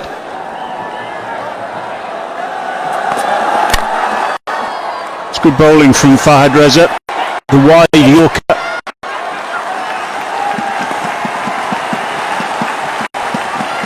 By and large, Bangladesh's bowlers have bowled pretty well to Thisara Perera in this series. He got 19 in 16 balls in the previous match, but he hasn't found the boundary with any sort of regularity at all, as we're used to seeing him do. Yeah, I think they have a certain plan, and that's really good to see from the bowlers, making sure that they don't present opportunities for the batsmen to free their arms. It's important. It's of mighty importance, especially in a T20 format. Punched down the ground by Sangakkara. Ahmedullah's there again. Just the single. Sangakkara keeps the strike. 4 overs to go. 34 to win. Sri Lanka 87 for 6.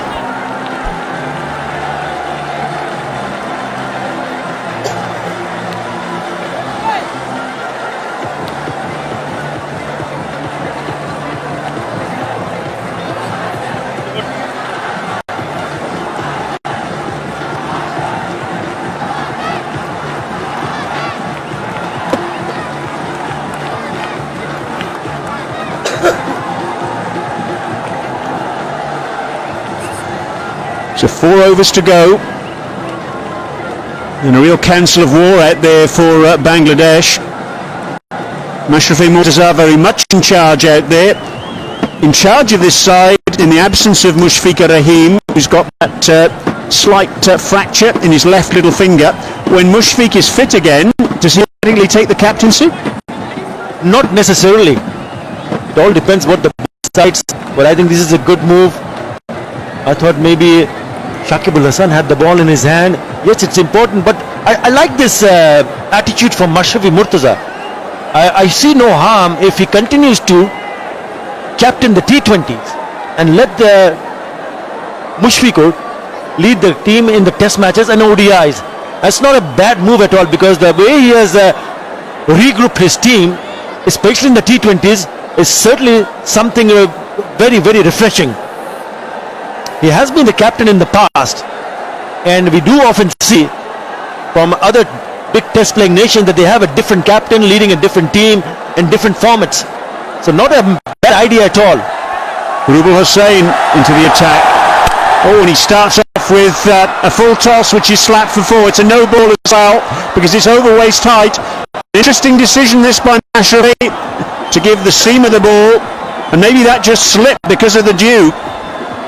Yeah, I'm not too sure, because I thought he would have called upon either Shakib Al Hasan or Arafat Sani. Yes, he can still get Shakib Al Hasan come in and bowl. Now look at the height. Yeah, way too high. No problem on that occasion. Yes, it was the big debating topic at the end of Wednesday's 2020 International. That last ball by Thisara Pereira to Inam Haq wasn't called as a no ball. Court and ball chance was taken, and Sri Lanka won. It's a good comeback, but still it yields a single. Yeah, I thought just going back to that point that you're making, that at last ball bowled by Pereira to Anamalak Bijoy, I thought it could have gone either way. It could have been called a no ball and nobody would have complained. Yes, he missed out on a full toss, that's for sure. But having said that, I thought perhaps the third umpire just took a little bit, not too many looks at the replays. Took his decision a little bit early. That's what I thought. That's well bowled. Again, cramping Thisara Pereira up for room, but again, well run by these two batsmen. They've now added 44 for this seventh wicket. What a terrific partnership. He was involved, nearly pulled off a thrilling victory. They looked at the no ball, it was way back, but look at that height. Yeah, look at the splice hitting the bat, and now that suggests that yes, it has hitting him above the waist high. Look at the impact. Yes, the back leg has gone back after he played that shot. That's a good shot.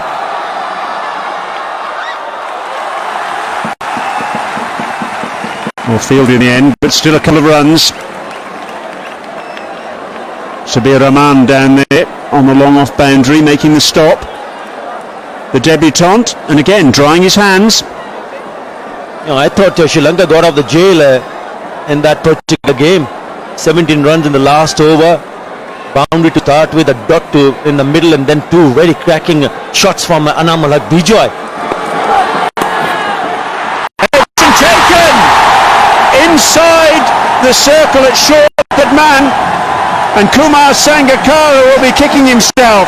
It's Tamim Iqbal there, I think. And all of a sudden, Bangladesh will feel they're back in with a very strong chance, because they've got rid of the really big fish here. Another stroke of genius from Mashrafi Murtaza. Just when everybody was thinking that he'd bring up a spinner, he calls on Rubal Hussain, and what he does, he sends back the man of the moment. Kumar Sangakkara perishes for 37. Sri Lanka now in a lot of trouble. 96 for 7.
They can believe again, Bangladesh fans.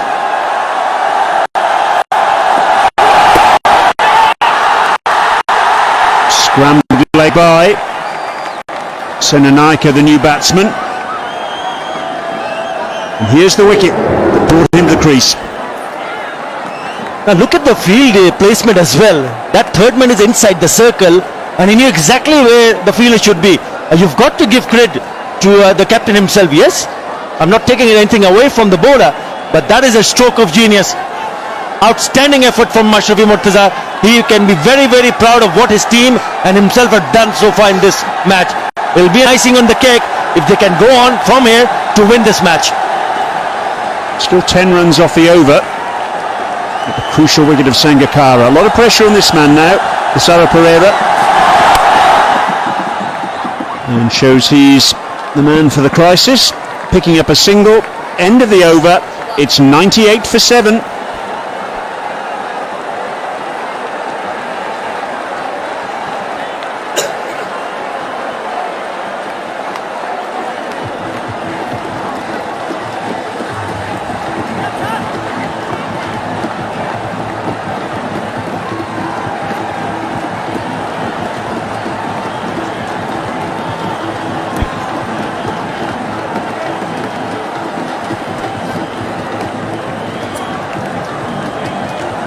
.23 to win, 18 balls remaining.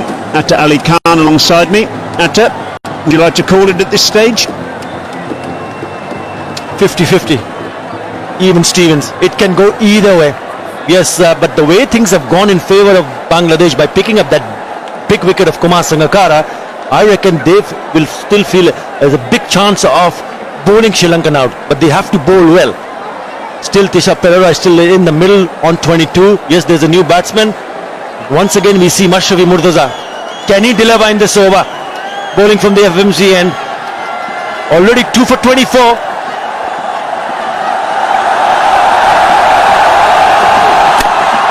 And again a really good length there from the captain.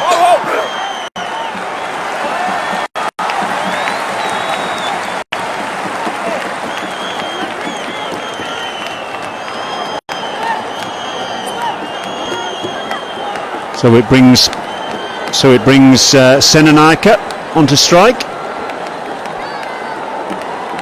Suchithra Senanaika. We saw him play a very good innings for Sri Lanka in a one-day international against Pakistan in Sharjah.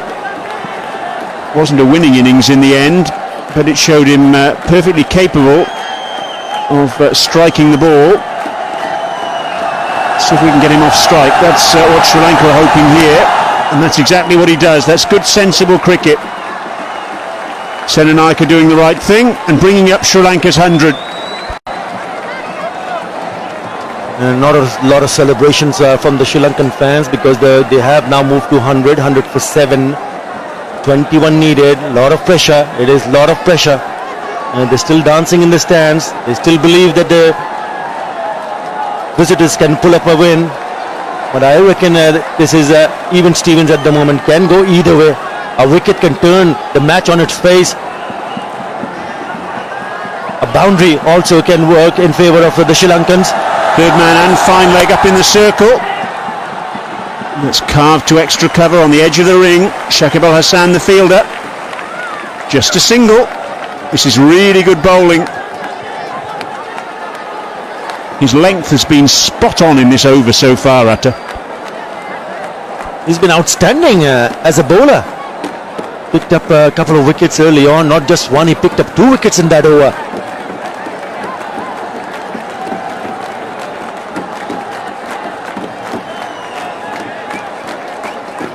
Mahmudullah just having a chat with Mashrafi Mortaza there. Shakib Al Hasan getting involved as well. Good to see the senior players taking responsibility, all putting their thoughts to the captain. Well bowled, squeezed past point by Senanaika, but again just the single. Let's have a look at the couple of wickets that Mortaza's got so far. Yeah, out of nowhere he brought himself on and cleaned up Angelo Perera in the very first delivery of that over. And then a beauty to Angelo Matthews straight to the keeper. Oh, outstanding. they were right on fire from the word go. They knew that they did not have put up a decent total, that they had to go in and do something different. Thankfully, it has worked in their favour so far. It was 46 for 5 when Angelo Matthews was out. With a bit of width, but very full again for Sara Pereira. They really have bowled with a great deal of discipline to him. A player whose strike rate is very significant indeed in 2020 cricket, whether at domestic level or international level. He's got 25 and 21 balls, but that's pretty much acceptable, I guess, when you're up against a player of his power. Only 2 boundaries so far from him. That has been a problem for him because we know he's a big hitter. He likes to get underneath, loves to free his arms, but that has not been the case because the bowling has been, as you said, very disciplined indeed. Last ball of the over. Slow.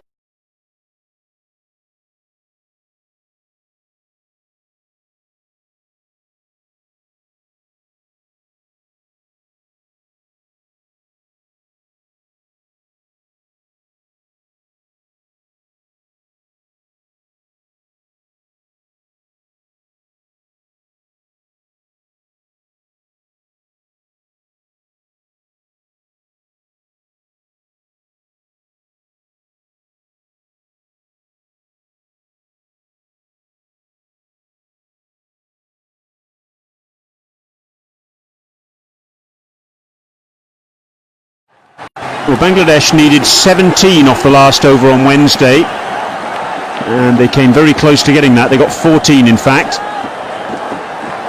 Council of War again. Mashrafe Mortaza just trying to decide who he's going to throw the ball to for this 19th and penultimate over.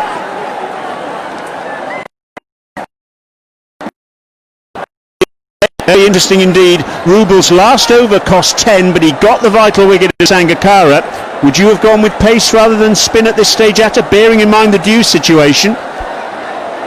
It's a tough call because knowing that you've just picked up Kumar Sangakkara's wicket, yes, he was expensive. The reason for him to be on is probably the fact that they're looking for a wicket. I would have gone with a spinner. Certainly with a spinner because Shakib Al Hasan has only bowled 2. Another big discussion between the 3. Let's have a look at Sangakkara's wicket in the last over that Rubel Hossain bowled.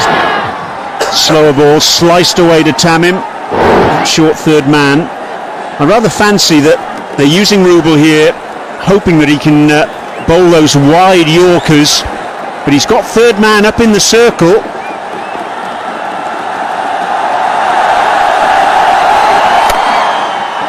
That's now 13 balls since the last boundary, and there's the Yorker again, and it's really well bowled. Excellent start, really good start for Rubel. This is the over which I think that can turn things in favour of any team. Can they pick up a couple of boundaries? You mentioned about the number of boundaries was scored of the last 13 deliveries. None. A lot of talk in between the players. They're very, very busy in the middle, knowing that anything can happen. Certainly can, and in 2020 international cricket it often does. Here's the man charged with the responsibility of leading the side, and he's done so superbly this evening.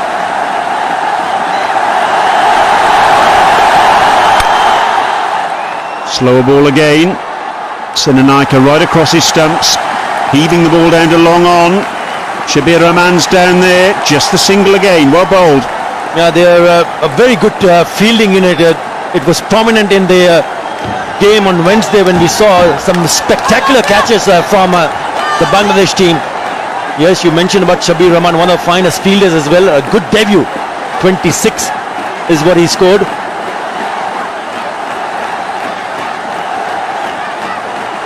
And that was the highest as well in that innings of 120. So it's been good going.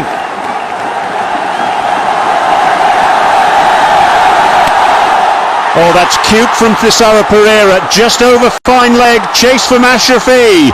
He can't get there. That's the skill of Thisara Pereira. We're used to seeing him bludgeoning the ball.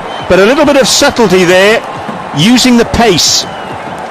Yeah, I thought he's a little bit too short. Once he moved away, you got to make it fuller. Look at that. That was wide and had ample time to come across and then just scoop it behind Mashrafi Murtaza, who made a very, very good effort. But in the end, the ball wins the race. Important boundary. Really important boundary for Sri Lanka. He needs to stay there and see their team home. 12 off 9 balls.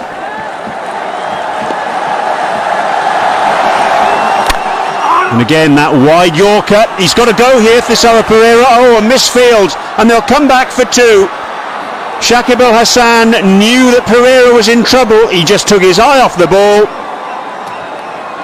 And it gets Pereira back on strike. That's really well run. That is turning out to be a very costly miss, I can tell you that. Just gone underneath their hands. And not only one, he's also back in strike by picking up 2. Just probably trying to pick it up and throw it in, and before the ball reaches his hand, taking the eyes of the ball at the very last moment. Sri Lanka going closer. Their fans starting to believe once more. Remember, seems an absolute eternity ago, they were 50 for 6. Oh, how has that missed the off stump? Pereira trying to repeat the shot he played to the ball before. He's gone right across his stumps and somehow he survived. Now that is a great delivery. That's exactly what I was talking about a little while earlier. Now how has that missed?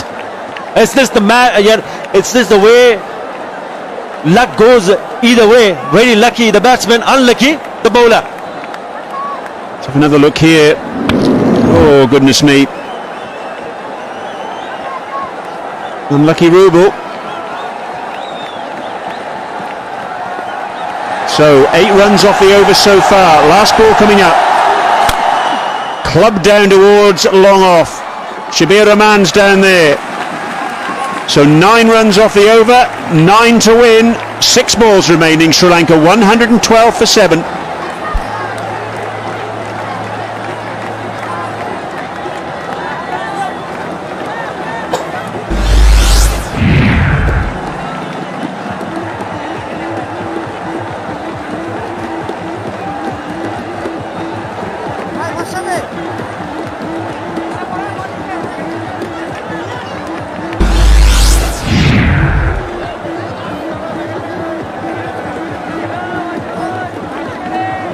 The worms couldn't be any closer, could they? The green worm is Bangladesh, the blue worm is Sri Lanka. 9 to win off the last 6 balls.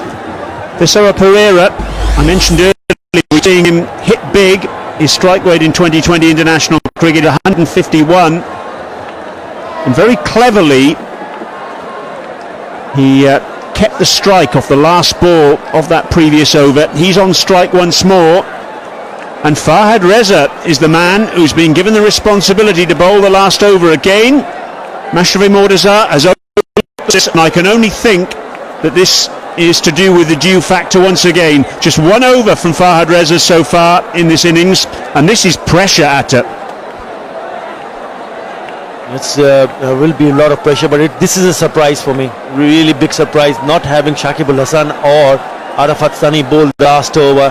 Yes, you mentioned about the due factor, but we saw Rubel Hussain going away for 9 runs in the last over, suggesting that there might be a chance to see a spinner. As we talked about Mashrafi's bold moves, but I'm not too sure if this is the right move. In the circle. And moving across his stumps, Pereira clipping it into the onside, just the single. So that's really well bowled to start with by Fahad Reza. Yeah, what's important for Bangladesh is that Thisara Pereira is off strike. That is very important. New batsman in, who's only played 5 deliveries. Yes, he's scored 3 runs. But it's important for Bangladesh perspective that the man in form in the middle is off strike. Turning out to be a cliffhanger, Brian. Absolutely. Vastly experienced Fahad Reza, 27 years of age. Actually played in the inaugural ICC World 2020 back in 2007. Made his 2020 international debut way back in Khulna in November 2006 against Zimbabwe.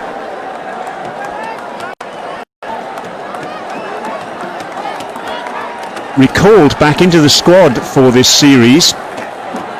It's Previous action at international level was against Pakistan here in Chittagong in a one-day international in December before this 2020 series between these two sides. Look at the tension.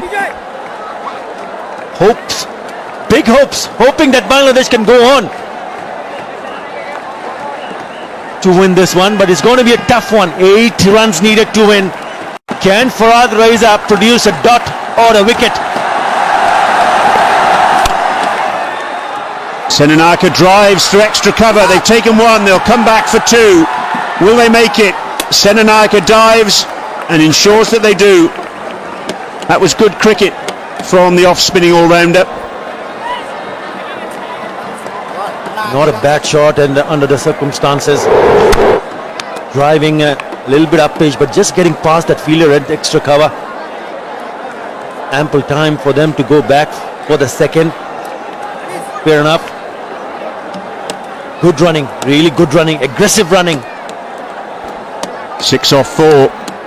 Farhad Raisa was actually the joint top wicket taker in the Dhaka Premier League this season, along with Arafat Sunny. That's the 50 over competition. Different kettle of fish here. This is pressure. It's well bowled, but it's still going to yield a couple of runs. Equally well played by Suchitra Senanayake, because that really was a top Yorker, and somehow he's worked the ball away on the onside for 2. That's really nicely dug out. Yes, he's just moving away to on the off stump and making sure that he makes a little bit of room. Really well bowled, but equally good shot from the batsman. Was the field right for you there, Atta, for that delivery? Lots of wide open spaces on the onside. You can't really take too many chances knowing that there are not too many runs to be scored, so you got to have fielders at the right positions, and it all depends where the bowler has been asked to bowl. You can't pack it up from on both sides. You need to have 2 fielders on the onside and also on the offside. Now what's going on here? Again, a big discussion. Is Shakib okay? He's got his hands on his knees. Yes, I think he is. It's just a moment of contemplation from him. Again, the field's just being juggled around, and they're still going to leave that wide open space, I think, on the onside.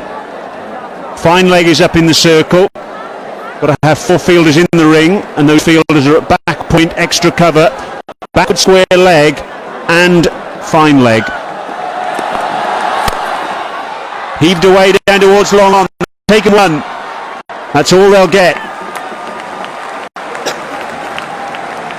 Fielder down there.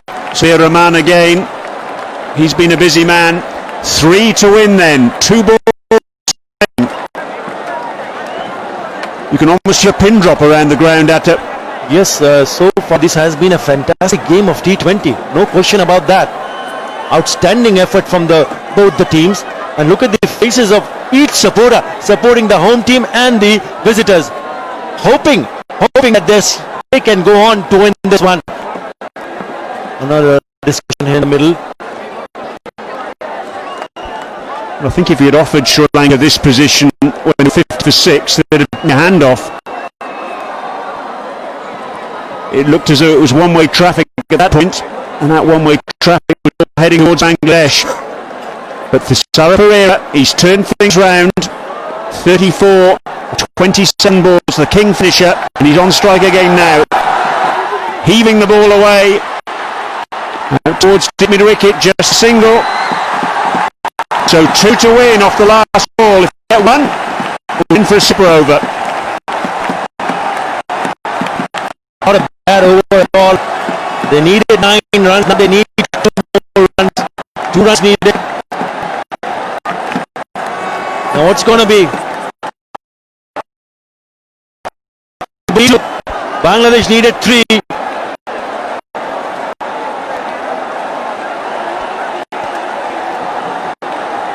All the pressure on that man there.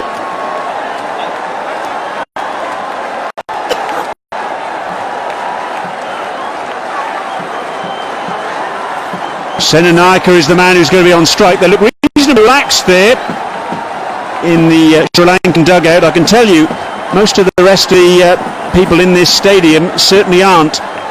And he can't do anything now. He's the man who's charged with the responsibilities. Suchitra Senanaika. And he's got the responsibility with the ball. Fahad Reza.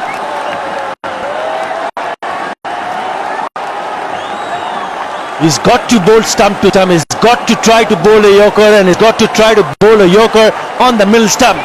That's what needed from Bangladesh and from Fahad Reza. Still changes taking place. Mashrafe Mortaza moved the fielder from the square into that mid-wicket area, which has proved so profitable in this over for Sri Lanka. Dot ball. Bangladesh pulled away. It's gone for 4. Sri Lanka win the second time in succession. They have won off the very last ball of the match. That's why they're number 1 ranked in T20 internationals. It's a case of what might have been once again for Bangladesh. 10 runs off that last over with the boundary. Relieved smiles all round on the dugout. I thought that was a poor delivery under the circumstances. It was short and wide and was asked to be hit, and there was no problem whatsoever for Senanaika to just get part of the bat onto the ball and pick up the winning runs. And that too with a boundary. Party time in stadium for the Sri Lankans. Bangladesh will be hugely disappointed. They knew that they were in with a chance, a big chance, but in the end, it is Sri Lanka who go on to win their second T20 match of the series and go 2 up. 27 last partnership between Thisara Perera and Suchitra Senanaika, and what a stand it was. They're loving it, those Sri Lankan fans, and rightly so. Sri Lanka victorious by 3 wickets. Here's the batting card, and after a flying start given to Sri Lanka by Kusal Perera, they faltered big time. They were 50 for 6 when Sangakkara and Perera came together for what was the highest stand of the match. 46 they added for the 7th wicket. Sangakkara fell to Rubal Hossain, but then Perera remained Mr. Reliable in 2020 cricket, and Senanaika was with him at the death. Yeah, I thought the bowlers were outstanding, especially the spinners. Out of Fatsani, 2 overs for 8 runs and 1 wicket. Can't simply understand why he did not bowl more overs. Murtaza was outstanding, 2 for 29. Hussain was expensive. Shakib Al Hasan also bowling 2 overs. And look at the figures, 1 for 8. He also had 2 more overs. Well, that's what Mashrafi thought. Mahmudullah 4 over 16 runs and a wicket. But in the end, I thought the seamers were bowled a little bit too many overs.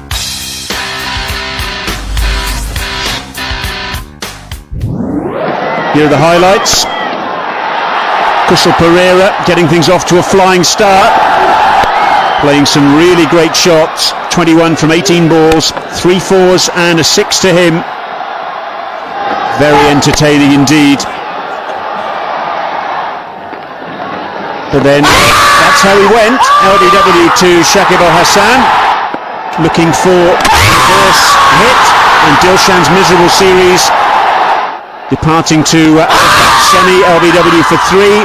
Chandimal, another attempted reverse hit. LBW to Hamidullah for 3. Angelo Pereira, a wild shot there, bowled by Mashrafe Mortaza for 4. In the same over, Angelo Matthews caught behind for 2. That was 46 for 5. And then it became 50 for 6 after that terrible mix-up that saw the end of Kulasekara. Sangakkara played some bold shots, and he and Pereira got things back on track as far as Sri Lanka were concerned. Very good stand indeed between those two. 5.5 overs, they added 46, and then Rubal Hossain broke through, getting rid of Sangakkara in his 50th 2020 international, but Pereira remained, and he found a really good partner in Senanaika, who swung the ball away on the onside for the winning blow of Fahad Reza. Chandimal, the captain, a happy man. So Senanaika, and Sri Lanka in the end, much to the delight of their supporters, were able to see it through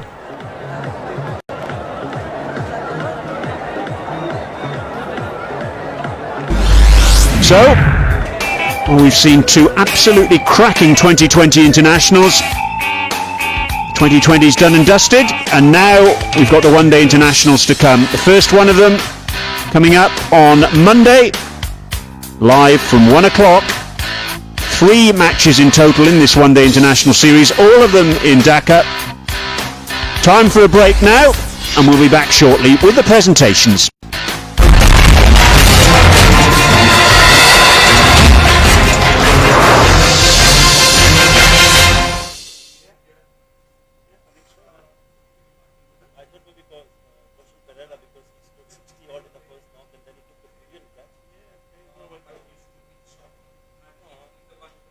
Let me just have a look at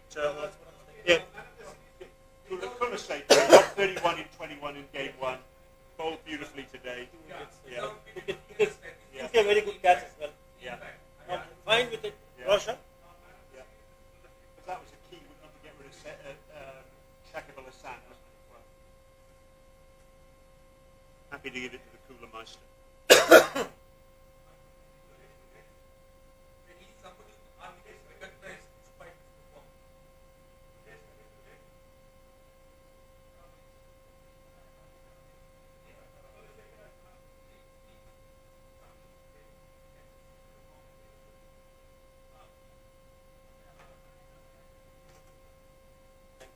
Good fun, that.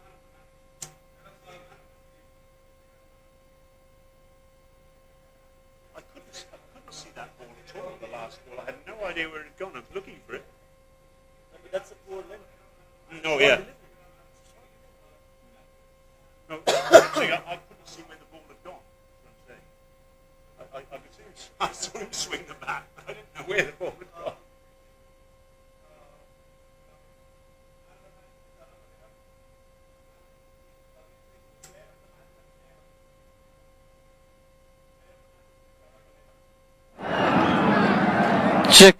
Check, hello.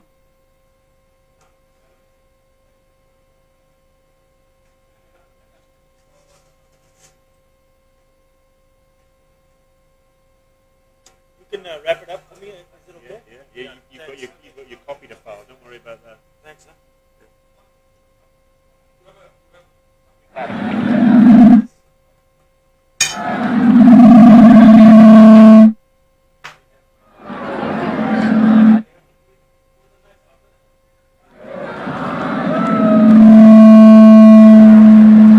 Hello.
That's it.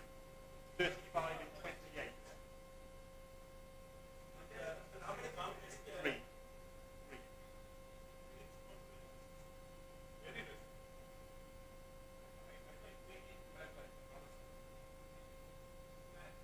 Well, actually, he's 54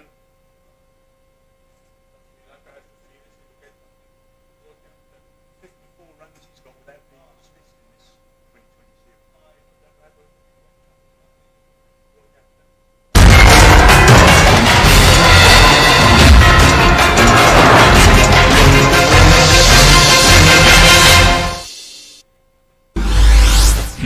Welcome back to Chittagong at the end of a thrilling match. Sri Lanka winning by 3 wickets to take the 2020 International Series by 2 matches to 0. And we've got 3 more matches to bring you. Those 3 one-day internationals on Monday, Thursday and Saturday, all at the Sheribangla National Stadium in Mirpur, Dhaka. And we look forward to bringing you those. They're going to be absolute crackers, I'm sure. Certainly if this 2020 International Series is anything to go by. Sri Lanka winning the Test Series by 1 match to 0, winning by an innings and 248 runs inside 4 days in Dhaka, before a very hard-fought draw here in Chittagong in the second Test.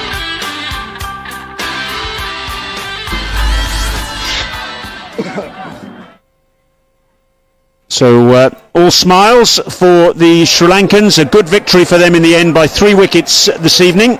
And it's time now to join the presentations. Very good evening and welcome to the presentation ceremony of the Sahara Cup 2014. Bangladesh versus Sri Lanka, powered by Patek Star Group and this T20 series.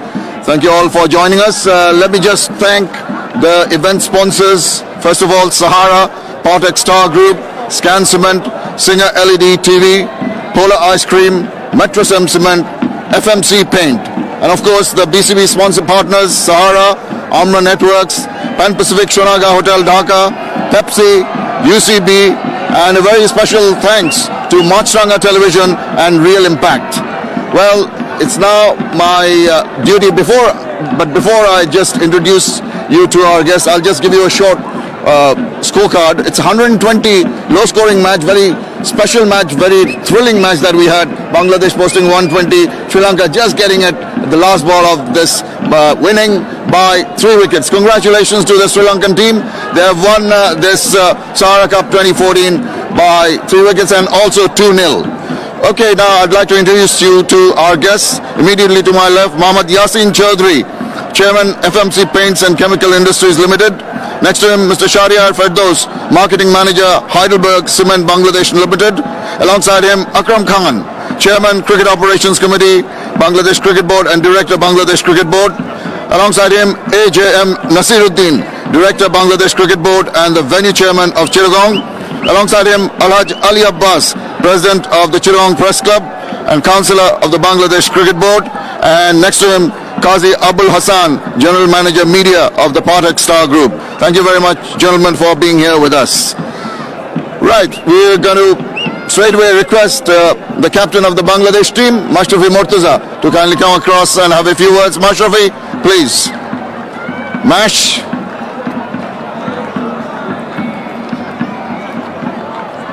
Mashrafi Mortaza just walking across. Well, Mash, low-scoring match on the wrong side of result, but you must have been initially happy to win the toss, but disappointed when the batsman didn't perform. Yeah, definitely. See, we win the toss, we decide to bat, but our batsmen couldn't really go through, and we couldn't make any partnership also. But at the same time, our bowling and fielding was outstanding. It was indeed. Some of the catching we saw in the previous match and also this match was very good. But, you know, when it came to defend that low total, what did you tell your boys? No, nothing to lose in this match. We have everything to gain. So we tried ourselves. I'm now told that if we field well, bowl well, everything, give 100%, there is chance. So both matches going to the last ball, it's been thrilling for the crowd, everyone watching. But what do you take from these 2 games, particularly this one coming back from behind? Yeah, definitely so many things to gain from the last 2 matches. I think a lot of young players have come through and they have performed, and the way senior players are performing, it was very good. Yes, we did some mistake, but hopefully we'll get it soon.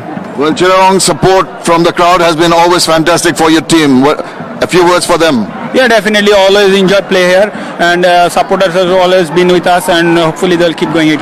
Well, Mashrafi, bad luck today, but good luck for the future games, and thank you for talking to us. Thank you.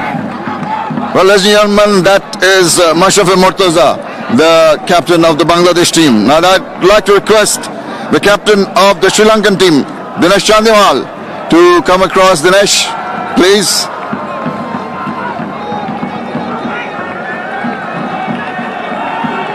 A big smile on his face because every reason to be happy because you've won this. Congratulations, first of all. And it must have been heartening to really come back, and then also a little disappointing that you couldn't make that 120 very easily.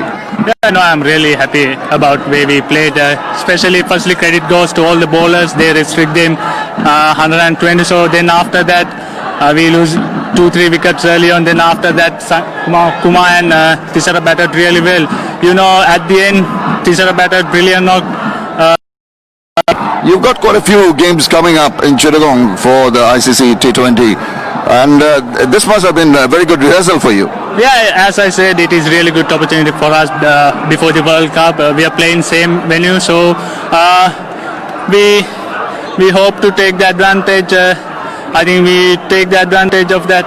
And any corrections from this game, because you batsmen faltered a bit playing some loose shots. You need to do some homework there. Yeah, we have to do some homework, especially as I said, we never underestimate Bangladesh. They are good for the shorter game, so we'll have to pick up the pieces, and we are coming to the World Cup. And you've got wonderful support from your countrymen here. Sri Lankan representation in the crowd, huge. What do you think of them? Yeah, thanks for the crowd and come in and support for us, finally. Well, you've done well. Congratulations once again. Thank you very much, Dinesh. Yeah, thank you. Dinesh Chandimal, the captain there. Right, we've got a few awards to give away now. The first one is the FMC Paint Maximum Sixes, an award of $300 to be given by Mr. Mohammad Yasin Chaudhry, and the highest number of sixes was hit by Anamul Haq, who scored 24 runs. He hit 2 sixes. Anamul Haq from Bangladesh gets the award for the highest number of sixes. Well done, Anamul.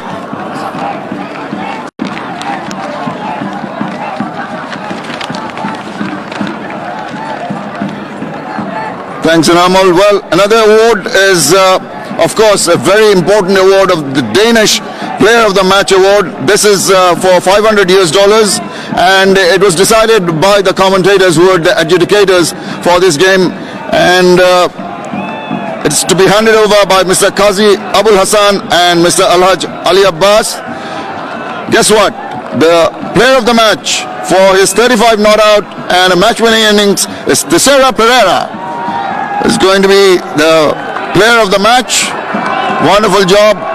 Sri Lanka were looking to be in a spot of bother, and he ensured that his team went for that victory. That's $500 check. And Thisara, if you'd like to come across, please have a few words with us. Well done. It was a difficult time when you went into bat with team tottering, few wickets falling. How did you look at the game at that point?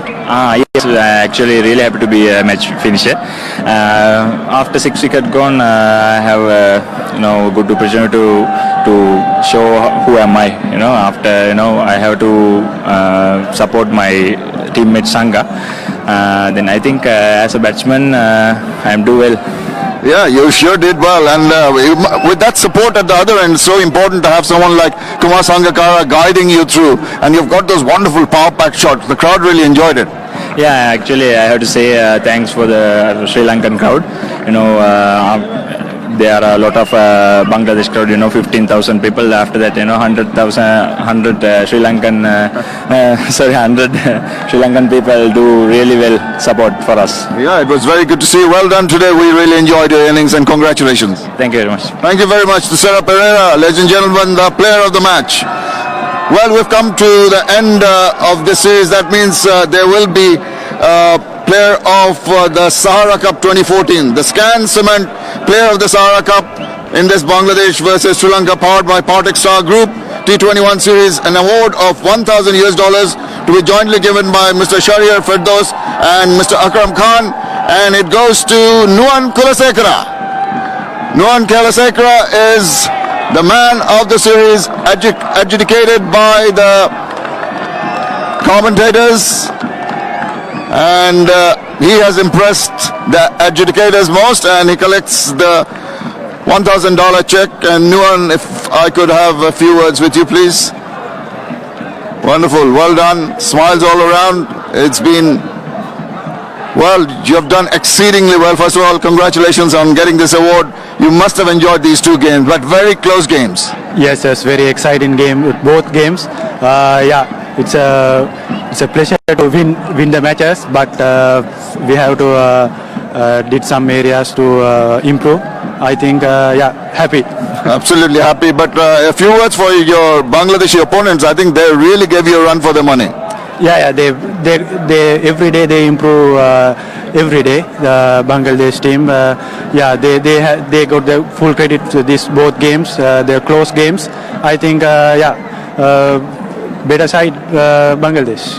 They're getting better. And you've also got the One Day International Series coming up. Looking forward to that in Dhaka? Yes, definitely. Different ball game, 50 over.